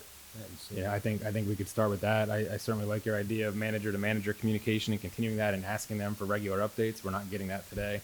But I think there's benefit to sitting at the same table, looking eye to eye and saying, how can we fix this, right? How can we work together on this? Different than the meeting we already have planned in March where the commissioners, I mean, I think they have. That's their committee meeting, right? Right, but I think it's for this topic that. So are they invite? Yeah, I'd be okay with that. Gotta start somewhere, right? Matt has offered, he's already talking to some folks to come back and do a similar meeting that we've had before, and we made that an open meeting so that anybody could come. If you'd like, for him to, he offered to do that as well. And that way, at least it gives folks an opportunity to talk to them again. And I think that's just good to do. If we're in support of creating a committee for this, can we do that first? Choose who's going to be on it, and then formalize communications with them on a schedule and start planning community engagement after that. Separate from this upcoming committee meeting that they're having, which I think we should have people attend even if we haven't formalized that process at that point. Is this the first formal, I mean, correct me if I'm wrong, I thought they've had formal committee meetings on this prior to this date. I don't, it's the first time. They have a growth and sustainability committee that's taken this up, this item, but it's not every meeting that they're talking about it. They have other, that committee hears other things. Mayor and Council, my understanding is that it was taken up one time in the late fall. I Right. think maybe I think Mayor, you attended and Assistant Manager I Chase. just, And we have people there. And maybe, I was there, yeah. So this isn't necessarily the first bite of the apple, that's what I was getting at. I mean, Well, at that point, and the commissioners are very adamant about, there's a new system we're trying with the phone, we want to hear right away if it doesn't work, we need to do something. Something has changed where they're hearing that something is different. So I support having a task force to do that. I would be happy to volunteer. I don't know what that process is, so I haven't formalized that. well, I think just the council can set that up, and my initial suggestion, I think you probably want to consider having two. Once you go to three, then it just changes some of the requirements, but whatever the pleasure of the group is. I would just suggest that potentially we decide on that on Tuesday's workshop, if we're gonna discuss the resolution versus, a statement, and that may be a good segue, because I think the two of them might be slightly different. If we're gonna do the resolution, I think that one of the reasons I'm in support of that resolution, and I understand the goodwill piece of this, but that helps us not only with that direct communication with them as a governing body to a governing body, but it also helps as a very overt messaging communication to our public, to the residents here at Holly Springs, to let them know, here is us voicing that directly to the governing body that has the potential to make an impact for change. And if we do that behind the scenes, manager to manager, that kind of deflates some of that strategic communication perspective. So that's why I'm a little more in favor of doing that a little more publicly, because I think that helps us give that strategic communication message to the public as well. So I think that would be all good to discuss on Tuesday, which way we want to go with that and decide how we want to proceed. Even the agenda on Tuesday for that. We'll make it.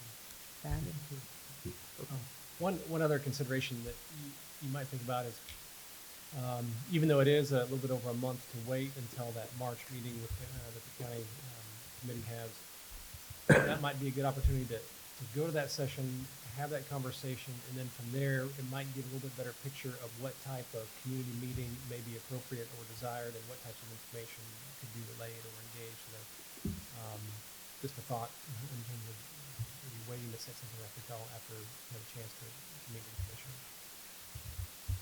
All right. I think I heard pretty unanimous conversations around the desire for monthly communication, and I know Councilmember McGrath and talked about kind of some of the strategic components there. But that felt pretty consensus among the group. Right. And so I think the to-dos for next Tuesday's workshop, we'll add that to the agenda. We'll add an example resolution as well as an example letter from the manager to manager. And then at that time as well, the council can confirm what design or makeup you may want for potential committees. So that's what I've heard so far. All right, sounds good. Okay. Thank you. Yeah. I do have a couple more items. Please do. I know it's hot in here. We are still finalizing. Just me. Sorry. I was thinking I had a fever. I know. We're still finalizing the implementation of some of the HVAC work here in the building and fine-tuned. And so anyhow, I apologize for the excessive heat in this evening. But a couple, just maybe 3 more items. First off, I do want to recognize our staff.